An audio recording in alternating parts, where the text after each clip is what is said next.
Welcome in to the best in true crime podcasting. This is True Crime Tuesday. I'm your host, Tim Dennis. Got a good show for you today, folks. Today we're going to go a little astray from the world of true crime. We're going to jump into the world of crime fiction. I read a very cool book this past weekend. I read a book by the name of A Hate Crime in Brooklyn. It's written by a man by the name of David Secular, who's had an interesting career on his own before he even got into the world of crime fiction. The book in itself is very interesting, folks. We're going to get into it here in just a moment.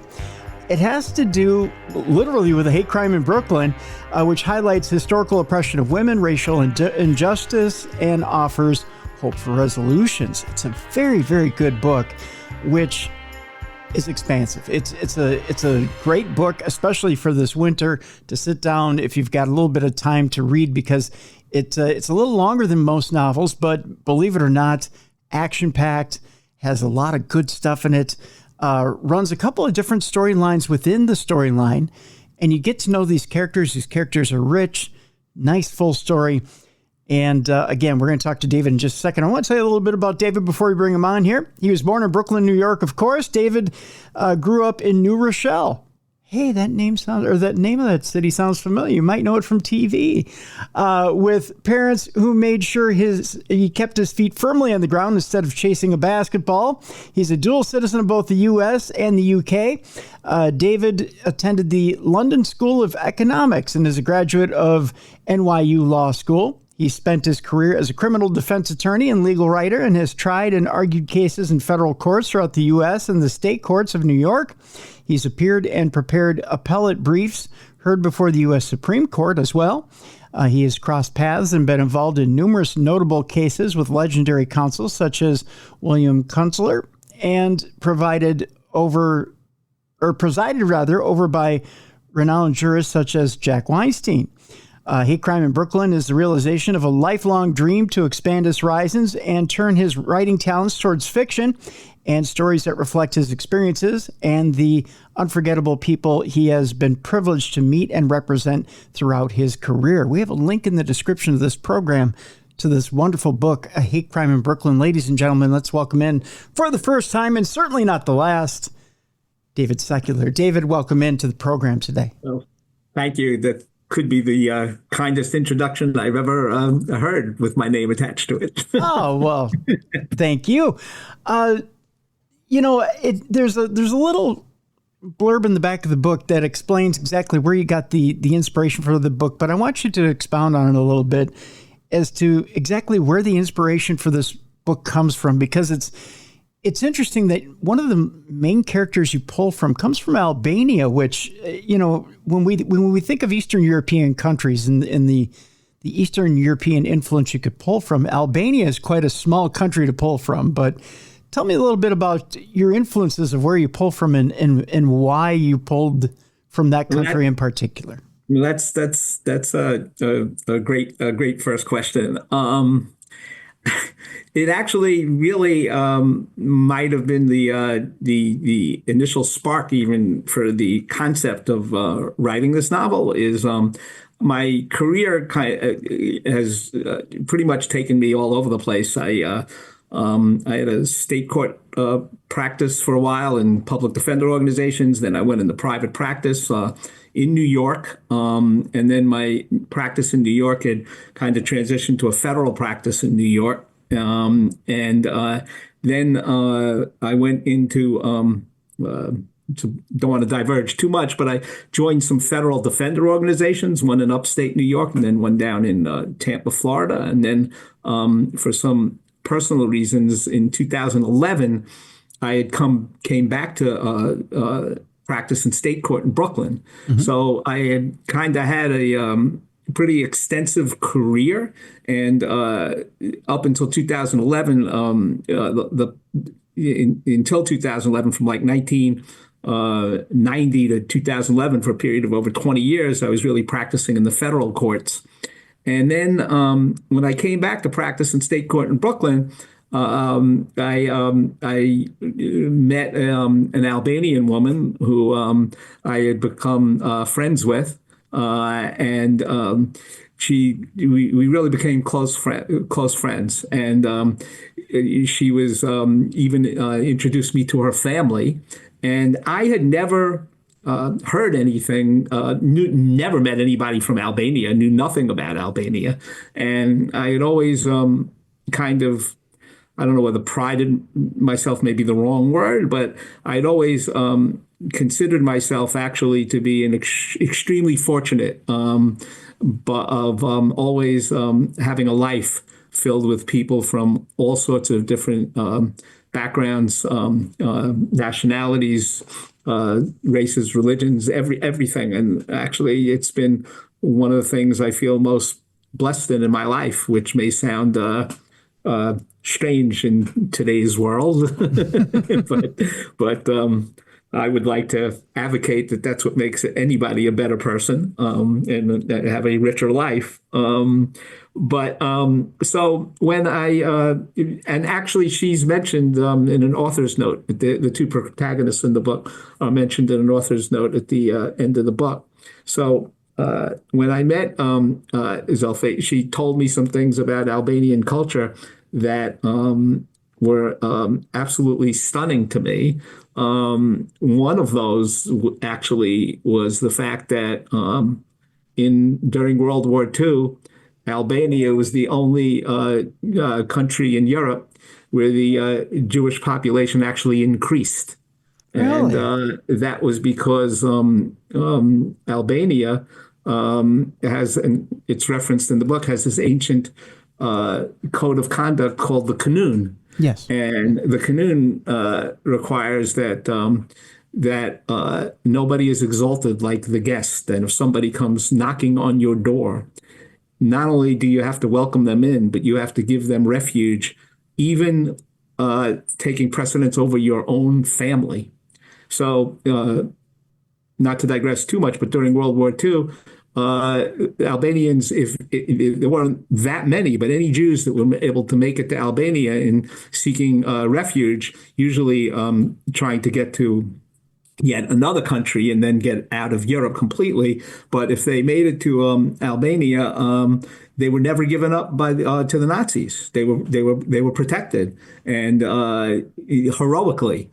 And there's actually a documentary about it, incredible documentary, what they did. So that was one part of Albanian culture that amazed me. But the other parts that I ended up learning through my friend and my family was that they, going back to the Kanun, it's a culture of arranged marriages. It's a culture of unbelievable, almost mind-boggling traditions, which forms I don't know whether it's a giveaway or not. I wouldn't call it a giveaway, but I'd let you allude to it if you'd like to. But some traditions traditions that are kind of mind-boggling. One tradition is in the book is that a gift that and the Kanun is still very much intact in northern Albania, in parts of northern Albania. And one of the traditions is that the marriage is arranged, and after the marriage is arranged, the woman, before her marriage, before the wedding, I don't know, you want to call the fiance or the woman that is about to be married, must present to her husband a bullet. And that bullet is to be used to take her life if she's ever unfaithful. And it's just mind-boggling to me, these traditions, and the denigration of women and it's not even second-class citizenship. It's just incredible. There's actually a movie that was out a few years ago called Sworn Virgins. And I'm sure it could be Googled, people could watch it. But Sworn Virgins is about women in northern Albania that change sex and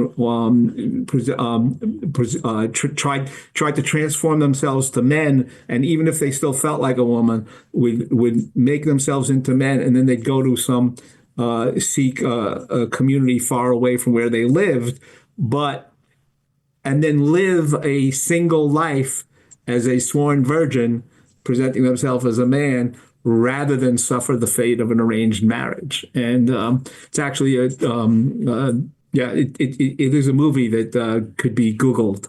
Wow. So anyway, those cultures, I kind of couldn't. I had never encountered anything like that. Never encountered anything. And it's such a trapped kind of closeted culture, and not having ever heard anything about it before, and learning about it, I actually did. I started to read about the Canoon.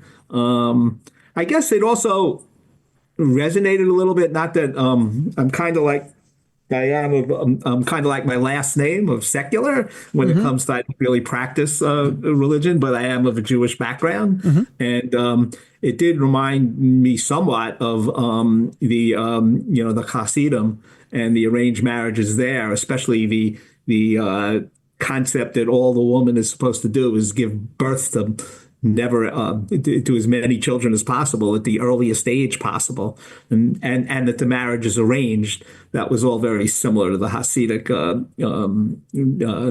So I guess it rang a bell a little bit there. But anyway, to make a longer story a little bit shorter, is having never encountered that culture before, I started to think about the background of some of people that I have represented throughout my life, and actually been fairly close to a number of them.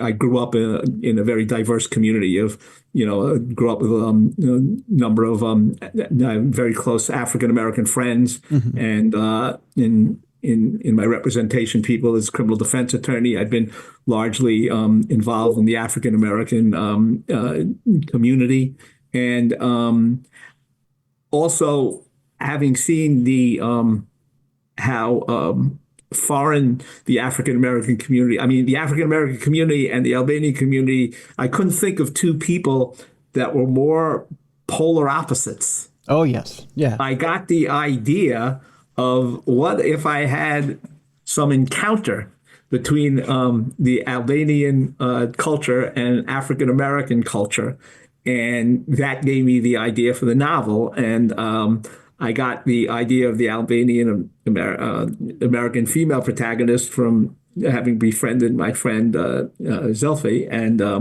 I got the idea for the African American protagonist from a client that I had represented, who's actually the part of the novel that's nonfiction, is that he was serving a lifetime sentence for a crack offense, and in Obama's last month of office, he granted him clemency, and that is sometimes when as I do these podcasts, I always think that they would perhaps be even more fascinating to interview than myself.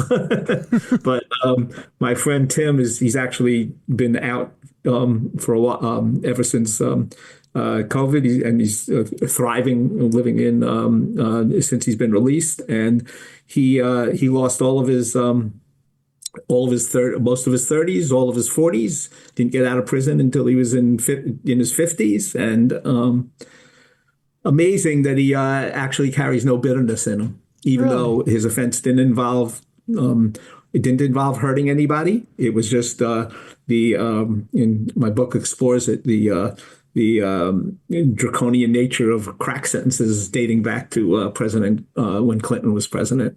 The drug laws, which I'm sure people are familiar with, the federal drug laws, they were just unbelievably heinous, and they're still pretty bad. But what they were back in the 90s is mind-boggling.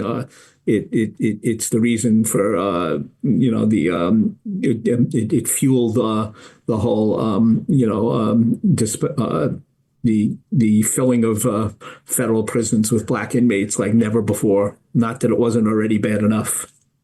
Now, let's go down that road for just a moment here, David, and talk about that before we launch into the book here. It's obvious do you put a distinction between, because in the book, when we talk about Sylvester, who's the main character as far as the African-American side of this hate crime. You talk about him getting popped for marijuana and getting a substantial sentence to begin with as a juvenile for marijuana, and then graduating to crack and getting trapped by economic circumstances. And that happens more often than not in low income situations, especially in the inner city, and that's more the story than not in New York. I know that, having had a stepdad who is from the Bronx and from Harlem. And that was the situation with him and his brothers. And boy, we could sit here and swap war stories all day long. Right. You and I could. Whether we'd maintain the audience or not, I don't know if we would, but we could swap those war stories back and forth. But when we make that dividing line when it comes to the federal government, and especially in those days, is there a dividing line? Is one drug worse than the other? Was marijuana worse than it? Because when I'm reading the book, it seems like the lawyer in our book says, well, some of the lawyers say, well, what's a little bit of weed? That's not really much of anything. Yet the federal prosecutor says, well, marijuana is just the gateway to cocaine, and then cocaine is the gateway to this, and that's that. And the federal prosecutor believes he's right, and you're just going to graduate to bigger and better things. I'm going to stop you at marijuana, and I know that I've got a career criminal happening here. I know you're just festering to become something bigger and badder. Whereas on the defense side of things, I see what's happening in the environment in which you're in, and that really you're behind the eight ball. And I know my question's getting longer and longer here, David. And so my question is this: is it truly the product you start with? Is there a tier system here? So, you know what, if I could stop prosecuting weed sales, or if I could stop prosecuting weed and crack sales, and if we just start at coke powder, and prosecute from there, or if we just start at heroin and start prosecuting there, does it give economically disadvantaged people a chance? Well, I think I think the culture has changed from when to some extent, from when it started in the book time frame takes place in the late 80s and early 90s. I think the marijuana almost universally now is not treated the same way. True. It was then. Actually, many, obviously all over the place, it's legalized too. So it's nowhere near regarded that gravely. I also think one of the points I made in the book is a couple of the points I think I made in the book was I don't know whether the Southern prosecutor, his name in the book was not inadvertently Cliff Lessons. Yes. Yeah. And I think there is a big difference between being prosecuted in the South and being prosecuted in a metropolitan area in the North. I don't think even in the 90s, marijuana was looked at as necessarily being, unless it was really, really huge amounts or a really, really horrible substance abuse problem, as necessarily a gateway. Whereas in the South, anything you could arrest an African American for would be considered, I'm getting him before he does something truly heinous to white America. So I think that was a point that I definitely wanted to make in the book. Another point I wanted to make in the book is the difference. There's always been like a difference, and it exists today in the federal system and the state system. And the federal system, it's tried to ease up a little bit, like the crack. One of the things, the crack offenses are not. It used to be like you had to do. It's like 100 times. I believe it was 100 to 1, or even 1,000 to 1. I have to, in the course of this interview, it's slipping me, but I believe it was 100 to 1. The differential between crack and powder cocaine. So in other words, you had to do 100 times more cocaine to get the same sentence you would get for selling crack. And that's why it ended up being such a black inner city offense, because most of the white people in the suburbs were doing cocaine, and and the crack was real inner city, took off really in the inner cities, and the disparity in punishment was just like so unjustified, and so ended up with such racial consequences that it did finally in the 2000s. They finally changed this disparity. It's not nearly as bad, but there still is a disparity. But the sentences aren't quite as draconian as they were at the time frame of my novel.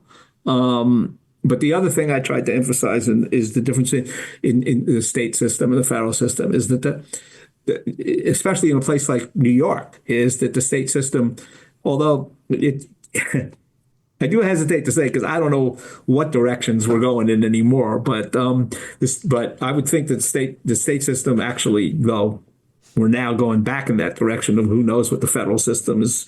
You can't look to the federal system to have compassion in any regard. Mm-hmm. But the state system always showed a level of compassion and a level of just common sense decency. Youthful offender treatment is something that's afforded to defendants who don't have a prior felony conviction, that are under 19 years of age. And if they have a relatively minor offense, the conviction gets completely sealed and vacated, and they get something called youthful offender treatment. And that could be obviously of great benefit for that instant case, because it doesn't mark you, but it could be of also great benefit going forward, because you don't have that as a prior conviction on your record. And in the federal system, I always found it just incredulous that a youthful offender finding was still not a finding that didn't mean you had a prior conviction for criminal history purposes, mm-hmm. because the federal system said, well, they vacated the conviction, but you still had a conviction. And that's just so counterintuitive to the whole reason that you grant that kind of leniency to a youth. Yeah. But yeah, so that was another. So I guess to crystallize it, two of the points I did really want to make is the difference between the South and North, which still really exists, and the difference between the federal system and the state system. And I think that you have to almost operate in the system, or unfortunately be prosecuted in the system, to really truly understand how sometimes it's hard to really believe that justice is being served. Could it be argued, David, that, because let's face it, let's call it what it is. In the late 80s, early 90s, crack was aggressively prosecuted, almost to the point of with malice. And the reason it was is because we didn't want to see crack in the suburbs. We didn't want to see it. Let's call it what it was. We didn't want to see it in the hands of white kids. We didn't want to see it in high schools. We didn't want to see it in junior highs. We didn't want to see white kids using it. So it was attacked viciously in the inner cities so that it didn't spread to the suburbs. It feels like that same war is happening right now with fentanyl. And it's that exact same, except for it's failed miserably because those kids that are now in the suburbs have fentanyl. Right. And kids are dying in suburbs from fentanyl. And it's failed miserably. And the administration on the federal level knows this. Yes. And they realize they failed. Yeah. And everything is reactive. It's reactionary. Right. I don't think fentanyl turns along racial lines like the way crack did, though. I don't believe. Right. Yeah. It's like interesting to hear you say that because even now, because I am still practicing, I don't even see a divide between clients that are hooked on with a heroin or fentanyl habit and clients that are I don't really see much of it. It's just as much white as black, I would say, what I encounter. Whereas I think crack still falls along racial lines. And with that too, I think fentanyl was, I think because of the ease of how it's made, and I think of the ease of how to get it, and it's a synthetic drug, that it's easier to manufacture. You don't have to wait for it to be harvested from a plant. You don't have to try to wait for it to be, carried over, so to speak. I mean, we can get it from Mexico. It can be brought over quickly. It's brought over by gangs and cartels, and I think it's so much easier to smuggle. It's so much easier to be peddled. It's so much easier to be passed between even kids. Yeah. That it's let's face it, it's an easier drug than crack was, right? Yeah. I mean, I think the one thing that my career has shown is the criminal justice system just when it comes to knowing how to treat substance abuse is just a failure. It just doesn't really have a clue, and just locking people up. I'm not necessarily somebody who believes violence is another thing. When things turn violent and when people get killed, then you really have no alternative than but to punish it harshly. But to think that you can treat substance abuse and drug problems simply by locking people up, I don't know how many centuries of failure we need to have before that's shown not to be the case, Yeah. I mean, I would say that thankfully in my practice in Brooklyn now, it's like most people that get charged with a drug crime in Brooklyn, most of them, if it does not involve a weapon, they are not necessarily held in on bail. And there are treatment programs that didn't exist before. So that's one. Haven't been many, but that is one improvement in the system. And I think even the federal system is, until it's gang related, until it's connected to guns, has not been quite as harsh. Although, like I said, there still is a crack to cocaine disparity, but there has been a little bit of a waking up in that you can't just lock people up who are suffering from substance abuse or even whose crimes are driven by the fact that they have a substance abuse addiction. Again, with the caveat that I'm well aware that once people get hurt and once there are weapons involved, now we're talking about something of a different magnitude. Very true.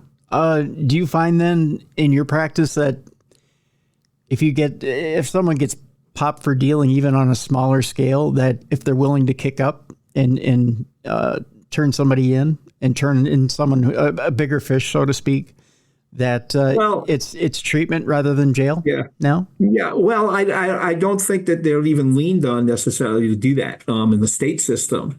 They're just leaned on to get treatment. And in the federal system, unless it's part of a big organization, I don't think that they would be necessarily leaned on. In the federal system, it's a big organization, and they think they're a weapon. Then I mean, federal system is so frequently looking for cooperation. Cooperation is like the name of the game in the federal courts. Yeah. One of the things I tell younger lawyers all the time is when they ask me, because a lot of now I've returned for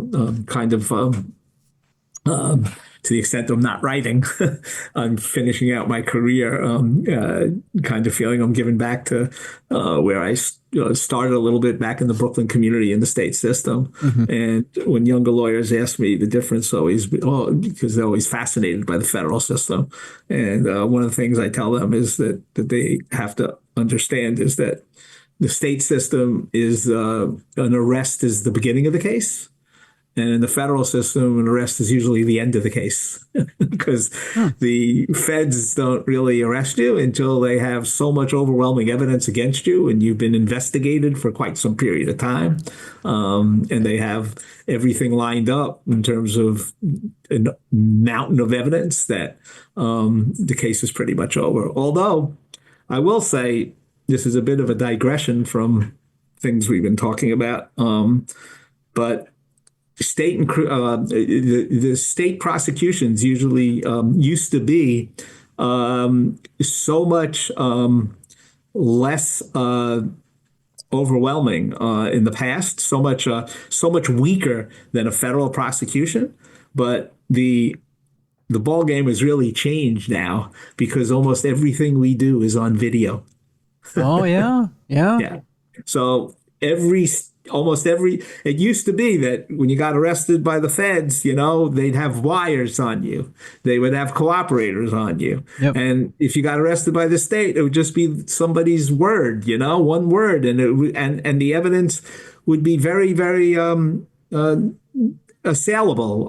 And the cases weren't worked up very well. And they usually also in the state crimes of instantaneous crimes that happen on the street, So defense lawyers really have in every state. I felt like good criminal defense lawyers really, in most cases, had really good chances of being successful if a case went to trial. But the equation has really, really changed now because you'd be astounded to know, like I would say 9 out of 10 times there's video of what happened, whether it's on the street from all the video on the, just out on, telephone wires or whatever, or just out by traffic lights or just out on the street, videos all over the place. And I'm not saying this is necessarily a bad thing. I'm not, I defend people, but I'm not saying it's a bad thing. But store owners always have video in the store. I mean, and everybody has a video in their pocket, their phone. Yeah. So in the last 20 years, it's mind-boggling how the equation has changed between the disparity of a strength of a state case and a federal case. Wow. I suppose that as a defense lawyer, that has to make your job incredibly tough.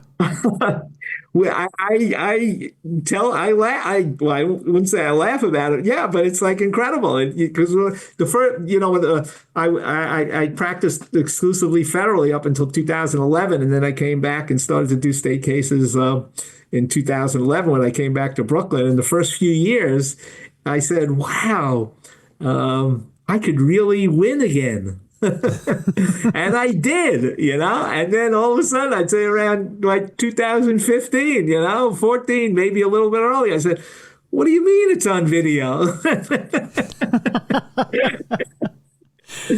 And every case they turn over the video and you just like say, "Wow, what a brave new world we have here."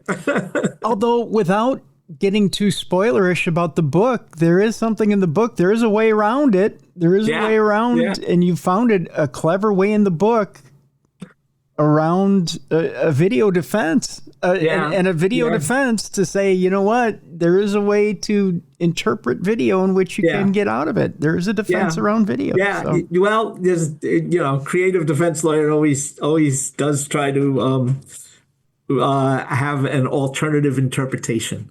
Right. That's a good way of putting it. Tell you what, David, we're going to take our break here. When we come back, let's get deeper into A Hate Crime in Brooklyn. Let's talk a little bit about the characters surrounding the book. Yeah, and we'll get deeper into the story, and we'll give people a taste of the wonderful book that you put together here, that you've dedicated a good chunk of your life here to putting out, and this wonderful novel that you put together, which details really an Albanian family. There's more than just a character here that's involved, but an Albanian family, also an African American man, and some his family. There's his family as well that's involved here, and some characters that are, let's just say, destined to collide here and learn a little bit from each other as they clash with each other. And let's just say there's some good lessons here. There's some good lessons for everybody here. There's expectations, disappointment, there's some prejudice, and there's some intolerance. There's also some love and some forgiveness here too. So there's some really good lessons here in A Hate Crime in Brooklyn. It's a wonderful book, folks. We have a link in the description of this program. Go get it while we're in the break. When we come back, more with David Secular, A Hate Crime in Brooklyn, right here on the best in true crime podcasting. This is True Crime Tuesday.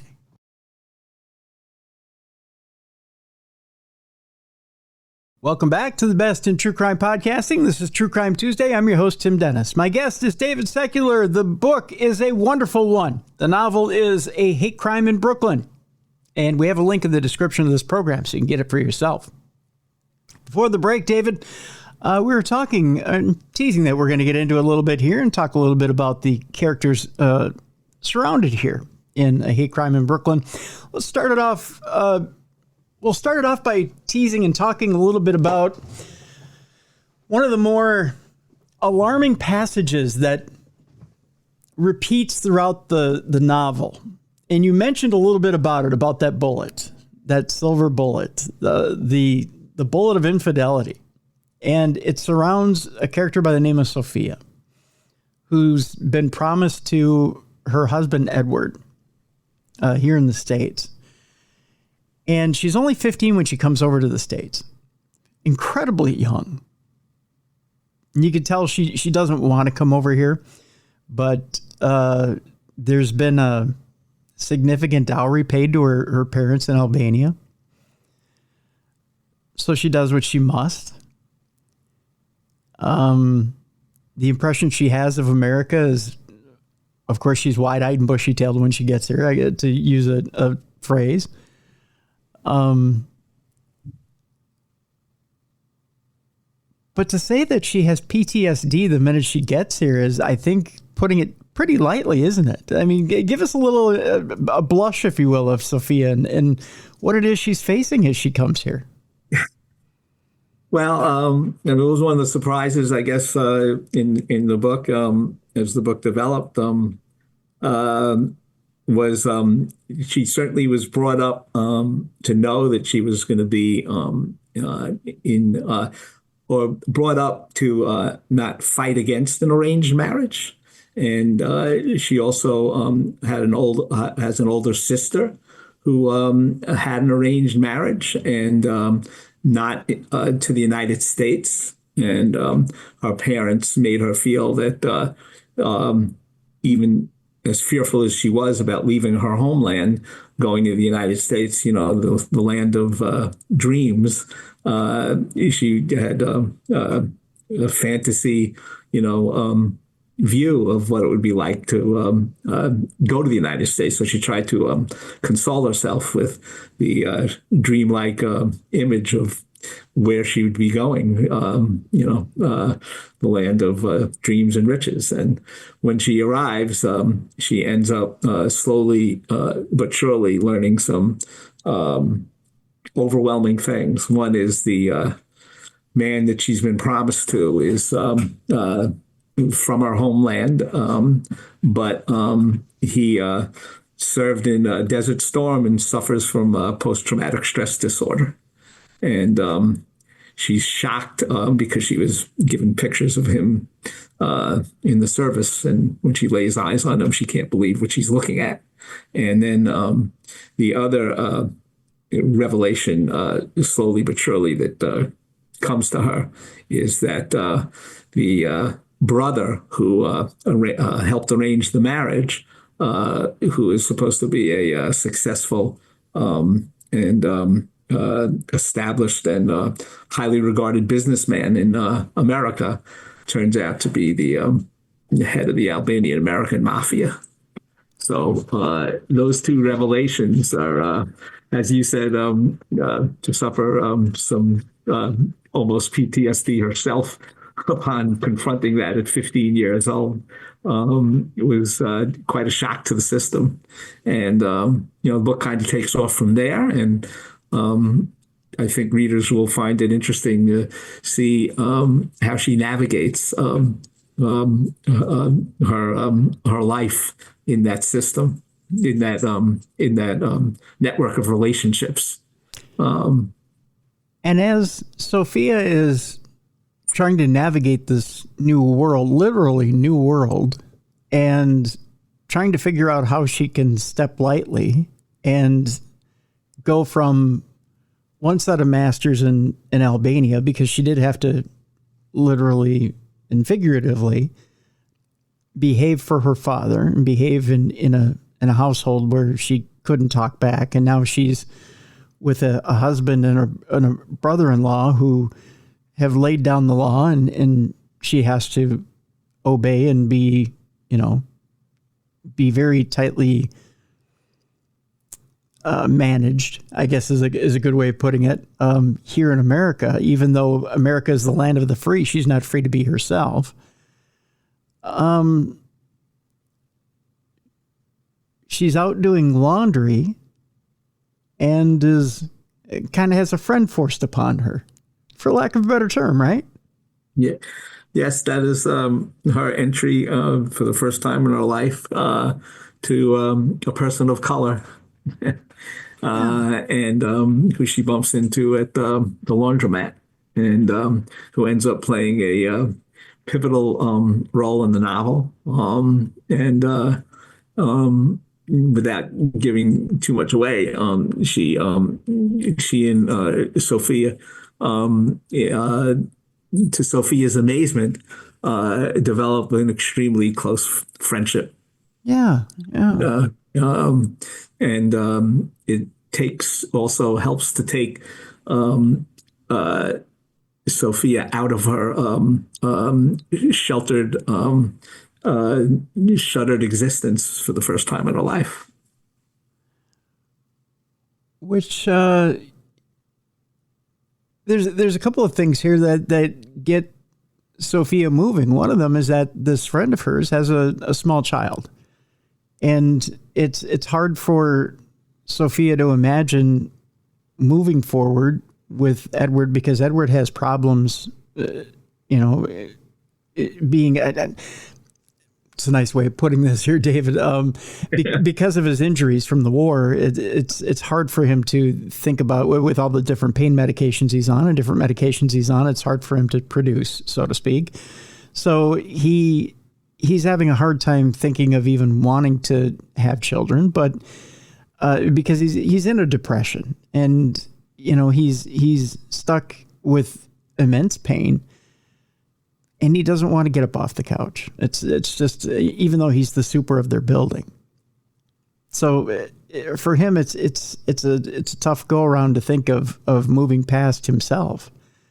But Sophia now wants to push him, and is like, you know what? I've had the experience of having this little one around, and I want one, right? And she's not supposed to be speaking up. That's not her world, right? So now she's speaking up, and that was definitely a huge step for her. Yeah. Yeah, to try to take control over that. But it wasn't necessarily a step that her brother-in-law would be against. Right. Right. The brother-in-law wanting children. In fact, to the point where, right, I mean, immediately after the wedding night, in a kind of a disturbing scene, he's, well, you tell us, what is he doing? Well, I don't want to, it's hard to say how much to give away, but let me put it to this way is and this was, one of the things I'd like to assure readers, hopefully prospective readers, is that so much of the book was carefully researched, not based. I mean, one of the things I prided myself on is, I certainly, not only previously, but even in the course of writing this book, I felt like so many of the even the great writers of crime literature, I come away lots of times saying, yeah, their writing is fantastic, their dialogue is fantastic, but what the substance is so often seems contrived to me. And one of the things I've felt like is succeed or fail, I was going to try to be not contrived. And one in an Albanian family, as I guess in other families living in not just tradition, but living, I guess, in ignorance, there was a belief that as soon as a woman, the night a woman is no longer a virgin, there should be blood on the sheets. So, I see. So, and in Sophia's new family, the one to inspect the sheets was not her husband with PTSD. It was her brother-in-law. And I think it's interesting reading what happens the night after the wedding when her brother-in-law Victor does not find blood on the sheets. Yes, it is. Very interesting reading indeed. And we I think a lot of the readers will one of the things that everybody always says, everybody loves a villain. So I think Victor is also compelling reading throughout the novel. Oh, very, very compelling reading throughout the entire book. That's for sure. Throughout the entire book. Let's switch gears, because throughout the wonderful thing about your book is that you've got a couple of different threads running here, and they all converge. So you've got that thread with that family there, and then you switch gears right about in the middle, and we meet Sylvester. And when we meet Sylvester, he's essentially telling his story a little bit in reverse, but he's telling us about how he ended up where he ended up. But he's also telling us about his past and essentially where he's getting to and where he got there, and about his run-ins. I'm being a little vague here, but right. But well, one of the things with Sylvester that I really thought was important was to, it's like not to be stereotypical or and to be real. And Sylvester is not just some kid that grew up on the streets, totally impoverished with with his without a dad and with a mother that had a drug, just all the stereotypical things that people would like to say about inner city black kids. I did not cast Sylvester that way because I think that that's just a stereotype and is not true. So Sylvester actually grew up in a struggling but a middle class family. It was single parent. But his mom owned a brownstone given to her by her parents. I actually decided to I decided to put it in Bushwick, Brooklyn, just because I like the idea of kind of changing things around too, not making it like, in Bed-Stuy or, a neighborhood. Again, I kind of tried not to be stereotypical. Sylvester was also is shown to be a gifted artist actually. And his life looks like it's going in the right direction. But unfortunately, some events happened to him, and then there's a real economic crisis in the family, and that makes Sylvester feel like in the end society leaves few options for somebody, even if he has some means and some talents and some education. The society still will always turn their back and close their door on anybody, on a young man of color and a family of color. And he's working hard. It's not that he's not working hard. He's just not he's not able to make the means fast enough to make means to solve a situation. Right. Yeah. And that's so I really I really, like I said, I really worked hard to make Sylvester a truly fully dimensional person and not play the stereotype. And I think hopefully it came off pretty well. Yeah. He's very much a sympathetic character, that's for sure, and a very, very much an upstanding young man, that's for sure. And he's surrounded by some interesting characters. I think Professor Marvel is very, very much an interesting character, that's for sure.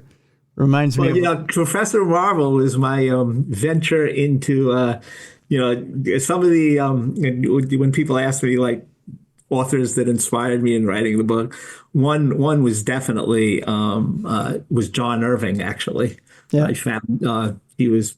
Yeah, in the course of writing this book, even though they have nothing to do with each other, I read Prayer for Owen Meany, and just John Irving's writing abilities. Just, I would love to like one day like just have a tiny little bit of him in anything I could write. But anyway, he inspired me. And then the other book that you might see like little glimmers of that inspired me, of course, was Bonfire of the Vanities. Oh yeah. I can see that.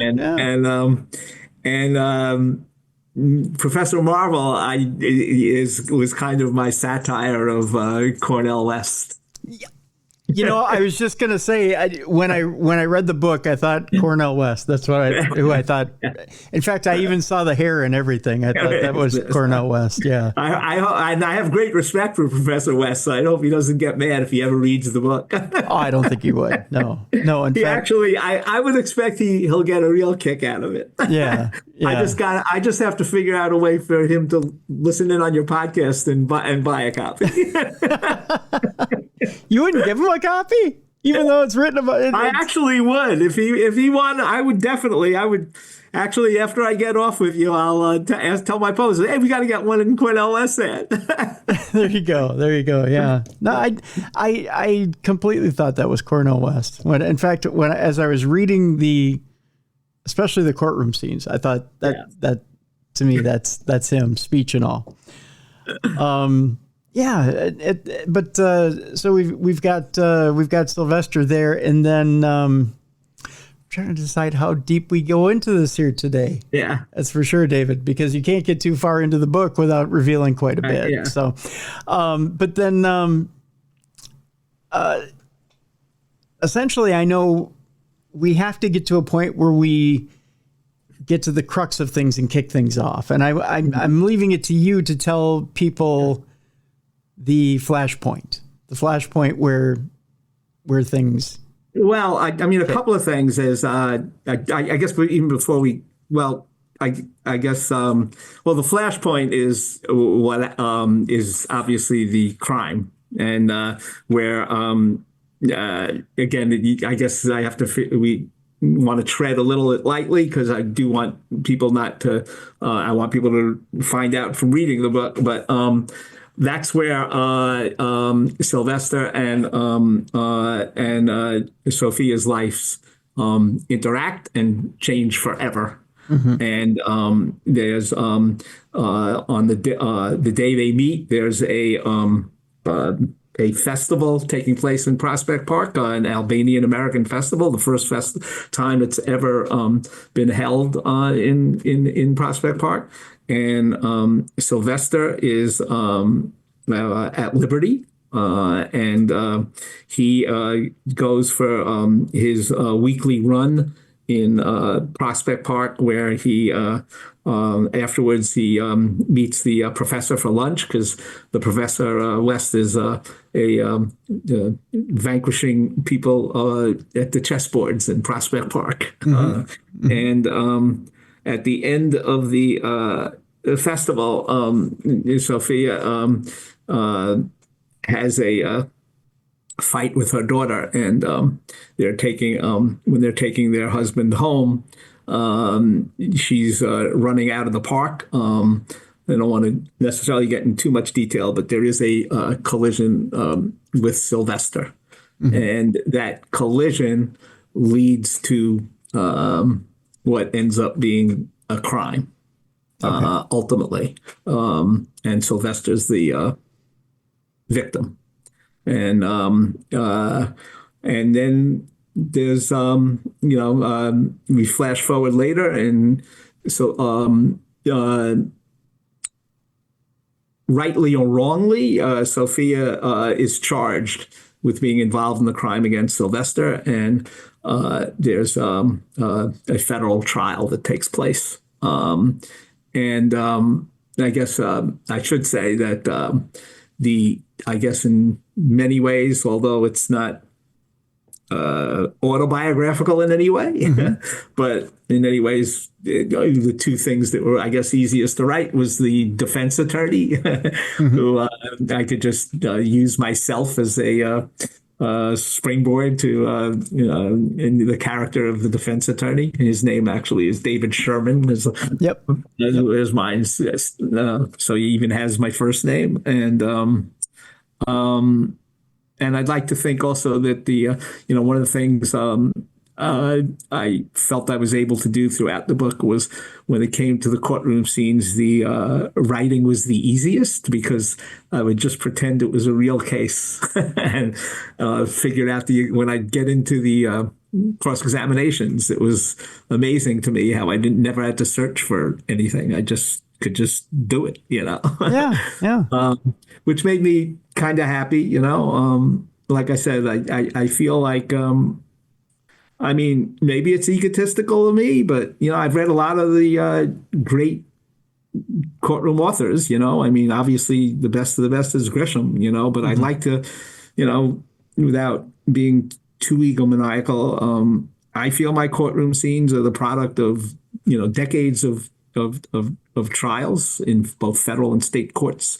So I feel like what you read that happens in the courtroom is about as realistic as it can get in a fictional story. Oh no, everything was very, very much so very realistic. Down to, and I'll even give you this, David, down to the fact that during recess for lunch, you didn't go out to lunch. Right. You ate in the courtroom. That's right. Right. I'll give you that. That was refreshing. Yeah, there you go. Yeah. You just simply unwrapped your sandwich and talked to your client. That's right. Yeah. I felt like I had to bring that up with you today. There you go. Well, I don't know. I in real life, I've been known for getting judges mad at me because I said, you know what, I'm going for lunch. And come back, and judge said, I told you to be back here at 2:15. It's 2:30. I said, oh God, haven't I worked hard enough on this case? Yeah. I thought that was an interesting little twist, because I've never heard of. I mean, maybe that's just me. I always assumed that lawyers just went out to lunch and came back, but just the little twist of just taking out a sandwich and eating it right there was to me, I thought it was brilliant. Yeah. Well, I think that there's divergences in the Sherman character and the David Secular character as well. Yeah. No, there's okay, so I don't know if we go into this or not, but the Sherman character does bring in another lawyer. Do we talk about her? Well, you can talk. You can talk about. Yeah, I mean, he does. Bring in his. I guess we could talk about it. I mean, without revealing too much, but I just want to know where the inspiration for that second character was. Well, it was interesting. The biggest editor of the book was actually my brother, who's also a lawyer. And thankfully, he read every version of the novel, and we would like bounce things off each other all the time. Mm-hmm. And my brother, it was at first we were going to have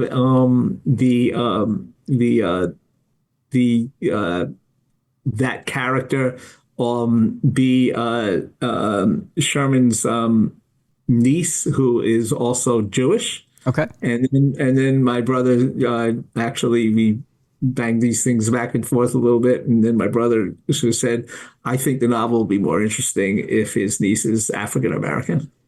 And so we said, like, well, how are we going to have that happen? And then we had her marry into the family. So nice. But we thought it was important to have an African American attorney, especially with Sylvester being the victim of the crime. So I think that makes for that certainly made for an interesting dynamic.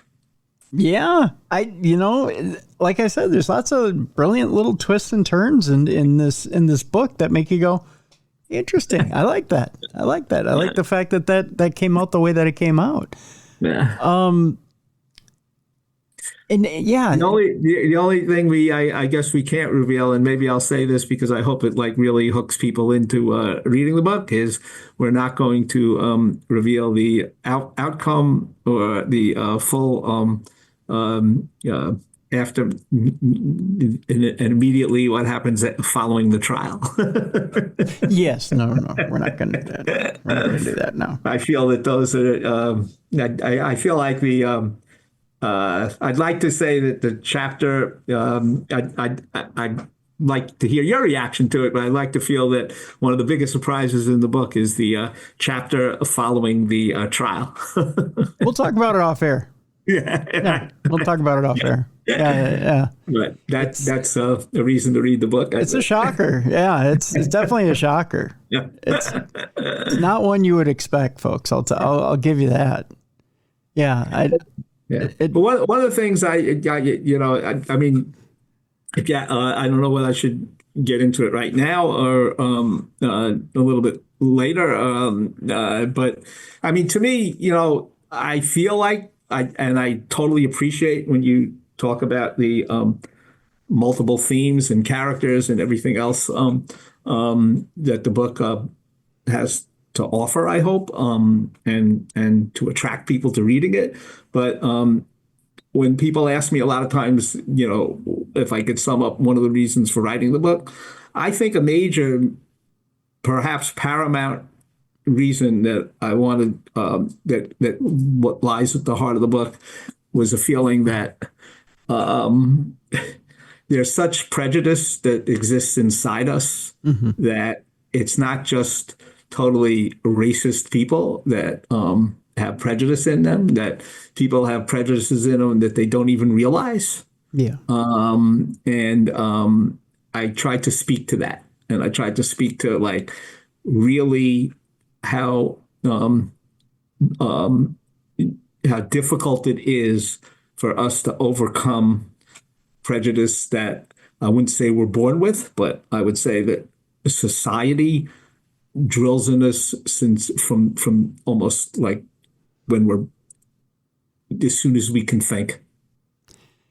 It is a learned thing, isn't it? It's learned and drilled, like you said. It's right. It's as much as every person will say that they're not prejudiced, I think that there's emotional reactions that we have in this country that and probably other countries have too, that are just so bottom line racist that it's just, Yeah.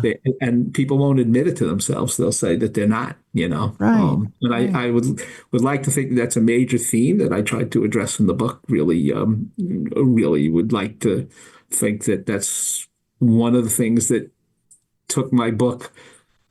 I don't know whether this is like an egotistical statement, but one of the things I felt took my book beyond just being a crime thriller, I guess. Yeah. No, that's fair. It's very fair. Yeah. Because, you know, I mean, we'll just be flat out honest here, David.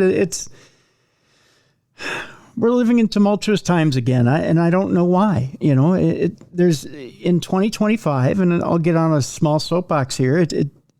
You know, I come from a mixed family, and to me, it doesn't make sense why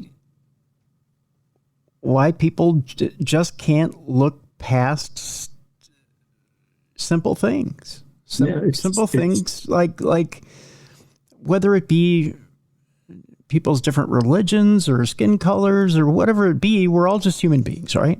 And the idea of America is a beautiful idea, a big experiment, right? Where we all get together, we all get in this thing together, and we all get along so that we can all move a country forward, and we can all we all get together in this huge experiment and make something great, right?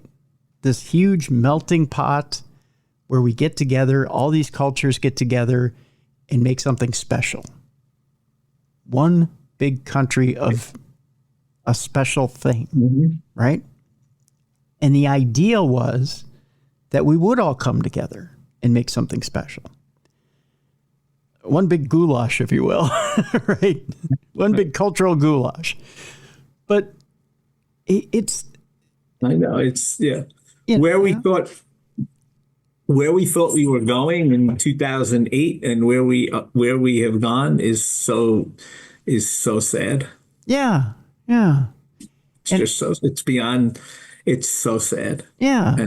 And you just don't know when it's going to end, you know? It's like just going back. It just keep going back. And I don't know what it takes for people to get refocused. I don't know if people need civics lessons or what it is, but you know, it's just a matter of refocusing on what the main goal was behind the country, and that is just the other country. The other, you know, depressing thought is whether it's just all been lying in wait and now been allowed to be totally unleashed all over again. Yeah.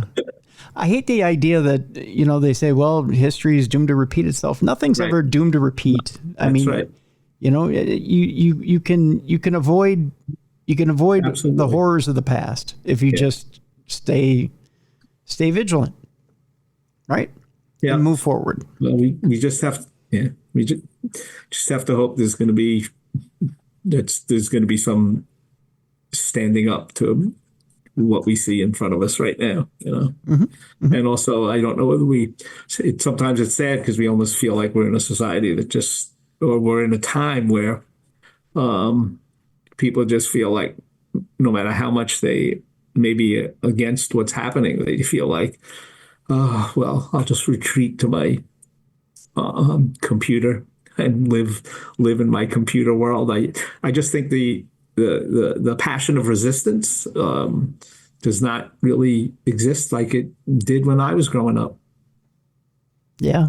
And it for people who feel like, and again, I'm not trying to get too preachy here. I know I'm going to get a few emails of, yeah. But I don't care. I don't care. Yeah. Here's the thing. I guess they could find me too. Yeah. Well, but here's the thing. I mean, and if people don't like the show, there's another show, right? I mean, there's not meaning another show like another show, but I mean, there's another show down the line. There's one next week that you can listen to. But here's the deal. If you feel like you're overwhelmed, like maybe, you know, you're getting overwhelmed by stuff, it's as simple as this. Be nice to somebody today rather than be mean, right? Right. Reach your hand out to somebody and help. That's right. You see something broke, fix it. Yeah, exactly. It's as simple as Exactly. one simple act. Right. You see something bad, speak out about it rather than stay silent. You're absolutely right. That's all Absolutely it is. right. Yeah. You know? That's right. That's right. Darkness can't exist if there's light. Yeah. That's all there is. Yep. Yep. Yeah. Well, we just have to keep hoping, right? That's right. That's right. But anyway, I hope I hope the novel does show some glimmer of hope in that regard, actually. Yeah. Well, it's I'll tell you this much. There's a happy end. Can I say there's a happy ending? Yeah, sure. Yes, there is a happy ending to the novel. I encourage you to go get it, folks. I Hate Crime in Brooklyn is the name of the novel. David Secular is our guest. We have a link in the description of this program. So again, maybe if you're feeling a little down about the way things are going out there, I got a solution for you. There's a book here you can read. I Hate Crime in Brooklyn. David, I want to thank you so much for coming out today. Oh, thank you. And promoting this book. Thank you. I cannot thank you enough. It's been a fascinating experience, and I totally enjoyed it. Good. Well, I enjoyed it as well. I think now it's time for us to lighten things up a little bit. It's time for us to bring Jessica Freeberg in. It's time now for Dumb Crimes and Stupid Criminals. It's Crayon News story time.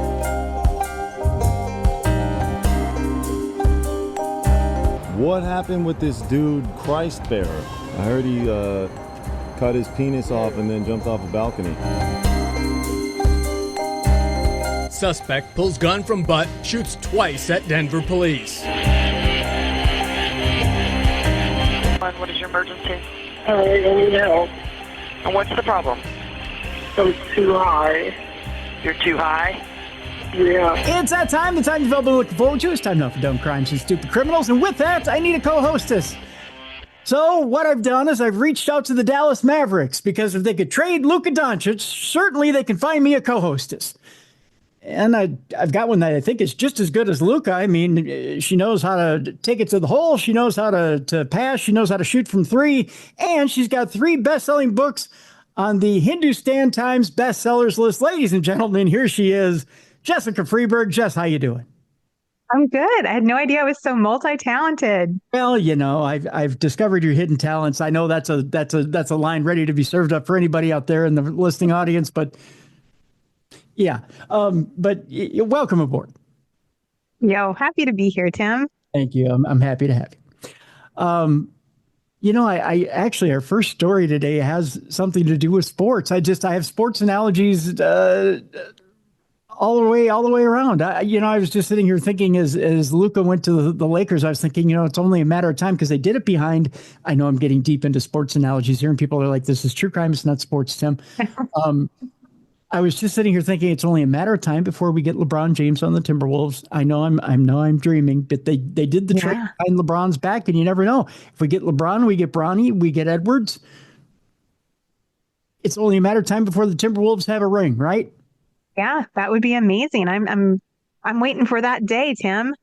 You can wake me up from my dream at any time here, Jeff. I'm going to dream with you. I'm just going to snuggle up right beside you and just have the same dream. Aw.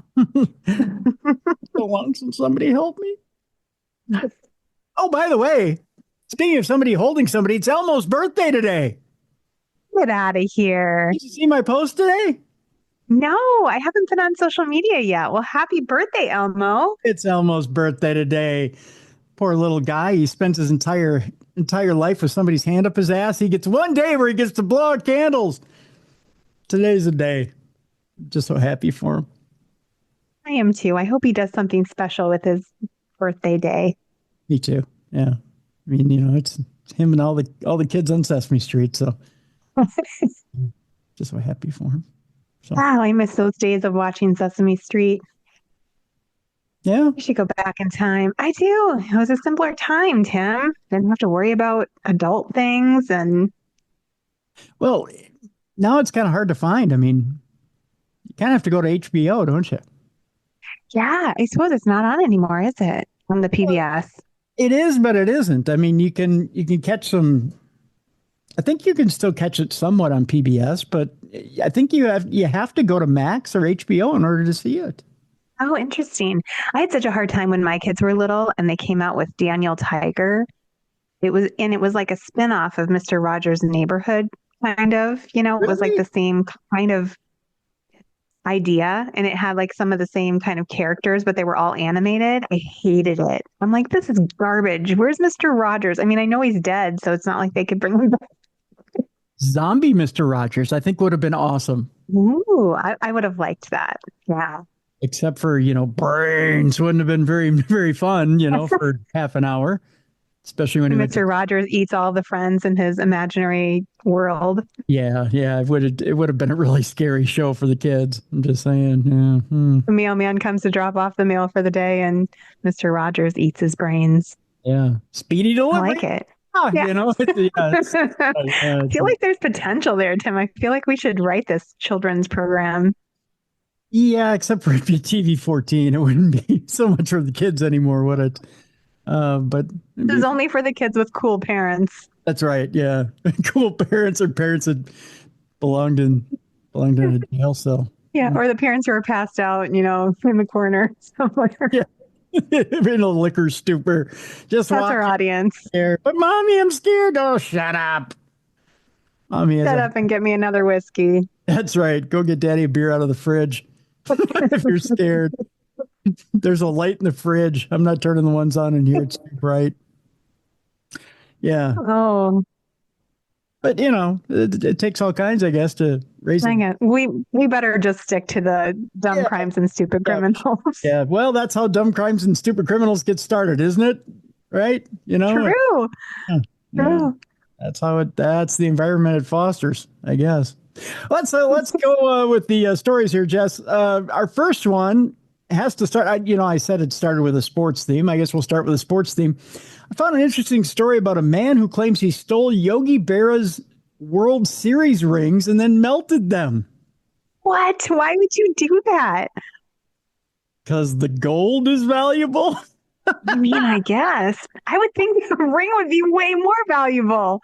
The intrinsic value is 100 times more valuable than the weight of the gold. What a dummy. I'm surprised at how dumb people truly are. Thomas Trotta talked to The Atlantic about his long career preying on sports museums.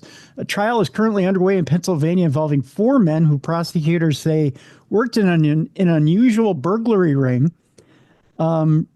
They allegedly preyed on small museums, particularly sports museums, for more than 2 decades in Pennsylvania, New York, and New Jersey. 5 others already have pleaded guilty, including Tommy Trotta, who spoke to The Atlantic at length about the strange criminal niche he says the gang perfected from the summer of 2011 through late 2013 as gold prices hit record highs. Somebody's been watching way too much TV and listening to too many ads on the radio about, give us your gold, we'll get your record prices. Yep. Trotta's crew claims they made nearly $500,000, more cash than they'd seen in their whole lives. They haven't been around, evidently. According to Ariel Sabar. In the story, Trotta walked Sabar through multiple heists, including an audacious one in which he stole 9 of Yogi Berra's 10 World Series rings in 2014. Of course, Yogi Berra, rest in peace, is no longer with us. Like many of their burglaries, the heist took place late at night in bad weather, in rain, after methodically planning and a thorough casing of the Yogi Berra Museum and Learning Center in Little Falls, New Jersey, with a duffel bag of tools and dressed entirely in black. Thank you for that trope. We appreciate it. Trotta climbed into a museum balcony and cut through a double reinforced window built to withstand foul balls from an adjoining stadium, writes Sabar. Nice. Then he used a 20-volt DeWalt grinder with a fire rescue blade to slice open a bulletproof display case labeled Baseball's Ringleader. And voila, the rings were his. Wow. I'm going to point out, in their time, Jess, combined $500,000 worth of gold, those 9 rings, I'm about to tell you how much they're worth. And you're going to go, you dumb sons of bitches. The crew's demise began in earnest in 2019 when Trotta was pulled over on a DUI and DNA linked him to crime scenes. He began cooperating. It says he now feels remorse about all these trophies and rings he stole. I'm hated in the sports world, Trotta says. I'm hated at a very deep level. As for those Barra rings, there's no happy ending. After the jewels were plucked out, the rings were melted down for gold. Let me grab the full story here so you can get an idea about how much those them little rings were truly worth. Because you're absolutely just going to go, are you kidding me? Are you kidding me? Oh, of course, I get a free trial deal here. Put it this way. One of those rings, Jess, one of those rings from one of those little World Series that Yogi Berra was in, we're talking over $1 million. Mm-hmm. And 500,000 was the most they'd ever seen in a heist. They are so dumb. It's not like they could just sell the ring, though. I'm sure that's what they were thinking. They would totally get caught selling the ring. So in their half-witted minds, but see, maybe that was their only option. All you have to do is go to a fence, right? So the fence goes, well, this is way too hot, for me to get rid of. But you go to a fence who goes to a private collector who may want to hold on to it. You could still get at least the 500,000. So someone destroy it. Who wouldn't destroy it? A piece of. Now, keep in mind that Major League Baseball could probably go to Yogi Berra. Okay, you lost this. We could probably reissue it.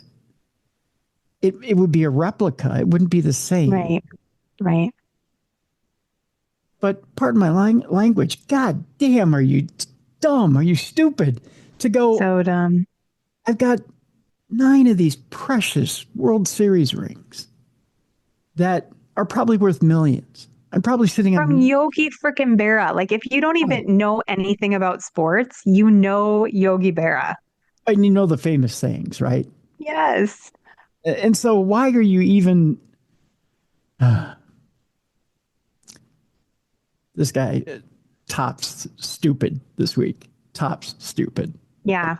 And I can see why he is hated. Like, you have to hate him for that. That's crazy. I'd say string the guys, go to Times Square, get the biggest rope you can find, hang it from the tallest building you can find in Times Square, and hang him by his nuts and let him just until they drop off. I mean, seriously. I mean, look back at any medieval torture technique and let's just go with it, because these guys are just the worst. That's so bad. Because that's, my God, I can't fathom. I can't fathom how you can be that dumb that you don't know that these things are worth that much money. And the thing is Yogi didn't have to put them on display, right? He didn't have to put them out for the public to see. He put them out because he loved the baseball public so much and he loved his fans that much that he was like, right. They do me no good to sit in my house. I want people to see them. Yep. And now they're gone. And those guys were smart enough to figure out how to get in there. Like, that was not an easy feat. Like, as you're talking about the steps they had to take to actually acquire them, you're thinking, well, they can't be that stupid. And then, oh my God, they are. They're that stupid. Yeah, they're that stupid. They went, oh, gold, they're going to melt it down. We can get money for it like on TV. I want to get me some money. Jeez. Dummies. Speaking of stupid, Jess, when you got to get away from the cops, and you got to have a vehicle, and you got to have one that's lightning fast, what's the first thing you think of? Immediately came into my brain, Pinto, 1970s. You're on the right track, my friend. You're thinking with propane here. If I said Kubota tractor, that would probably be the next thing, right? Another thing from my childhood. Right. Well, someone in Mobile, Alabama is right along the same lines you are, because that's what they used. Oh, my. Yeah, we go to Mobile, Alabama, home of the swift and the brave. As a bizarre chase on I-10 drew police gunfire and sent a man to the hospital. You know why? Because it's pretty easy to pick off a guy on a Kubota tractor. That's why, as he's trying to get away from police. It's like shooting fish in a Can't be barrel. very inconspicuous on that. Here, by the way, Jess, is a picture of the suspect trying to get away. Oh my goodness, that's amazing. Isn't it though? Yeah. Just tootling down the road. Tootling. That's the right word for it. Yes, tootling. Not speeding, tootling. Oh. No, what does a Kubota do at top speed? Do you remember? Oh gosh. It can't be very fast. I think it would tip over. What, 15, maybe 20? I would say something like that. Yeah. It's something usually used to move dirt at small construction sites, but Mobile police say a Kubota skid steer, pockmarked by officers' bullets, were turned into a dangerous weapon. One wielded by a man who police believe stole it on Wednesday morning. It began just after 10 in the morning when officers spotted the stolen piece of equipment near an intersection in Tillman's Corner and tried to stop the driver. What happened next triggered what could easily be classified as one of the most bizarre police chases in Mobile history. The individual in the vehicle attempted to ram a police vehicle. That's right. He turned it back on the cops, Jess. Yeah, never gonna get me, copper. As he came at him with the Kubota, he's like, and that's exactly the noise it made as he got it up to full speed. Yeah. Oh God. Yeah. That according to Mobile Police Chief Melvin Jones, between snickers and full-out laughs and guffaws. Yeah. Do you think these guys had a really good laugh about it in the squad room? Shit, they were probably laughing as it was happening. They probably had their guns drawn and they're shooting at it, and they're like, I cannot even believe this is my life right now. Do you think they have to practice while they're laughing at the shooting range just to see if they can accurately, hit the target while they're laughing? Yeah. Yeah. Just for these sorts of scenarios. We're going to need so funny. He realized he couldn't outrun them, so he had to turn around and ram them. He was like, stop laughing at me. I'll ram you. Oh, gosh. Ignoring repeated attempts to stop him, the driver of the Kubota took to westbound I-10, snarling traffic and even traveling eastbound in the westbound lane because, evasive maneuvers. At one point, say police, one of their police cars was intentionally hit by the Kubota, to which they shrugged it off because how hard can you hit at 10 miles an hour? MPD says the man eventually made his way to exit 15B in Tillman's Corner, very near where the Kubota was stolen. And that is where, according to Deputy Chief Jones, the individual again attempted to ram vehicles. Shots were fired from officers, and the vehicle was stopped. Because all you got to really do, Jess, is shoot out a tire, I guess. I don't know. I mean, there's not really much challenge to that deal, No. No. According to an MPD news release Wednesday evening, the pursuit ended after officers engaged the driver with gunfire. As far as we know, we think he was shot, said the deputy chief. We're not sure yet. I don't know if they shot him or not. I think he bleeds beer. I'm not sure. Right now, police, we're not saying if the man was armed with a gun or if he shot at police, but an NBC 15 news camera caught efforts by first responders to give the man CPR. Police had not released his identity nor his condition on Wednesday night, only saying that he was transported to a local hospital for treatment. We spoke with some folks who say they work with the company that owns the piece of machinery, and they told NBC 15 News that it had been parked in a lot near a hotel in Tillman's Corner before they discovered it stolen. For now, it remains out of their reach, carted away on a trailer as evidence in one of the most unusual mobile police encounters in recent history.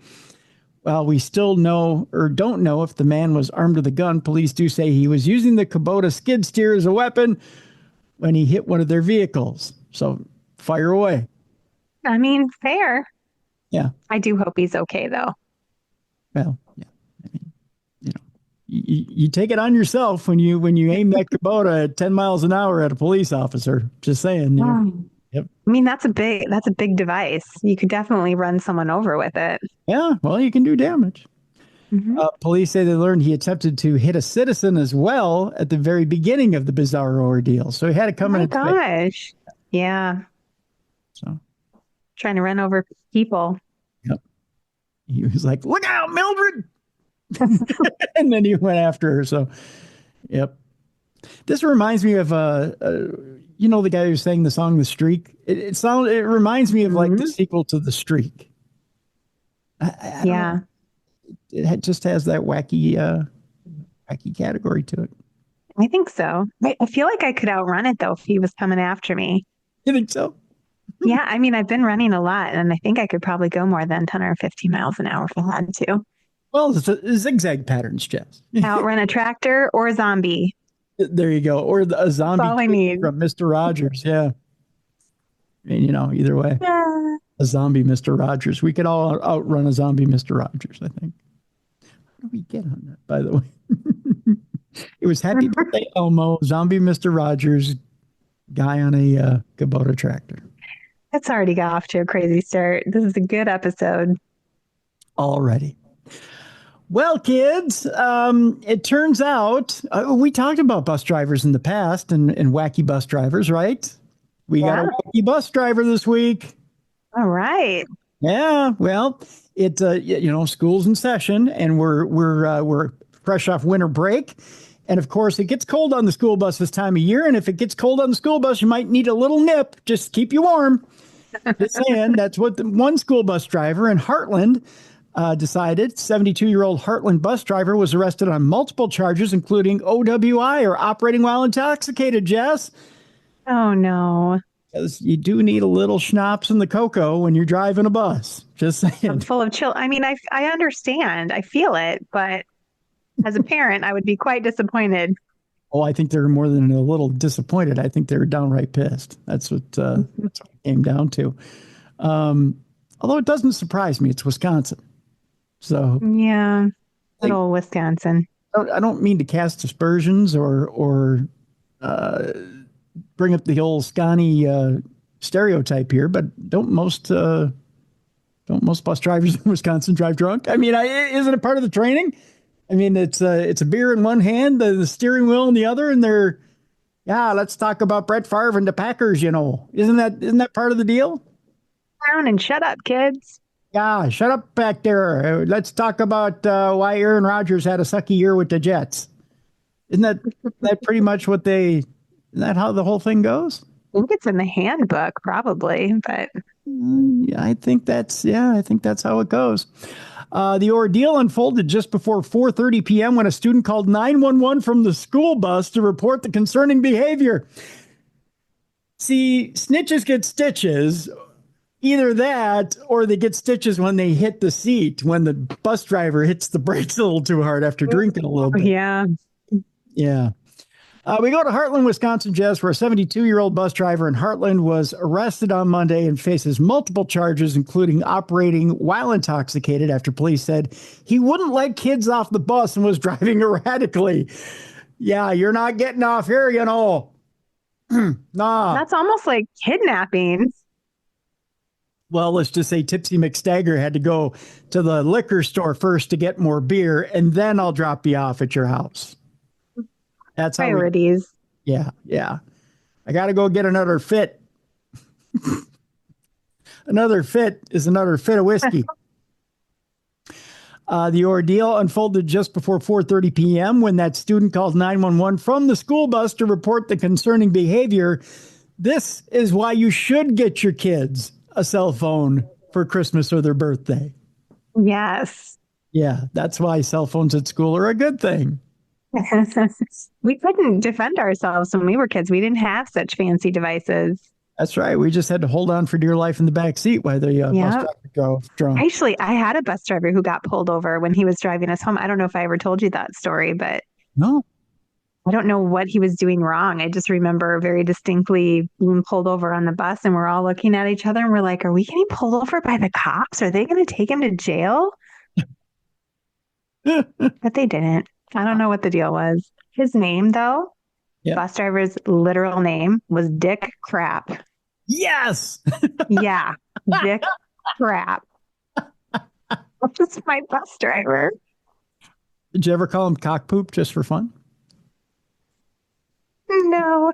See, that's what I would have. Yeah. I would have gotten kicked off the bus in like 3 days because I was that kid. I'd have been like, "Good morning, poop," and I would have went to the back of the bus. Yeah, I'm sure I'm sure he had a lot of kids that did stuff like that though, because kids are love them, but they can be real pricks sometimes. See, I was that little prick back in school. Yeah. Although I got a ton of laughs. Just saying. Yeah, you were the cool kid. Everybody liked you. That's right. And I masked a lot of pain, Jess, a lot of pain. The driver eventually did stop the bus, and parents who arrived to pick up their children confronted him. I don't think he cared. He was drunk. The entire bus was evacuated, and the driver drove away, according to police. Oh my gosh. He's just taken off in the bus. He's like, "I'll see you later. I'm not going to put up with this crap anymore. You can't tell me what to do. You don't know me." He pulled a Maury. "You don't know me. You people don't know me." Heartland police later conducted a traffic stop and arrested the driver after further investigation. He was booked into the Waukesha County Jail and referred to the Waukesha County District Attorney's Office on charges of operating while intoxicated. By the way, it was his first offense. With a passenger under 16 years old and second-degree recklessly endangering safety. The bus was operated by, I believe it's Deuceman Transport Company of the Heartland Lakeside School District. The incident remains under investigation by the Heartland Police Department. I think it's pretty much a open and shut like the bus doors type case. Open and shut. Do you think he just dropped off the kids and was like, "I gotta get the fuck out of here before you make me blow into something"? Yeah, I think so. He was just trying to get home. Yeah. He's like, I gotta get home, sleep it off. I could get a shower. I get coffee. You people forgive me, right? It's like maybe nobody noticed. you listen. Nobody saw anything, okay? All right. You kids be good. See you tomorrow. It was like oh gosh. He was like Santa. He waved and then went off on a sleigh. Swerving down the road like a drunken idiot. Remember, rate and review. Give me 5 stars on Yelp.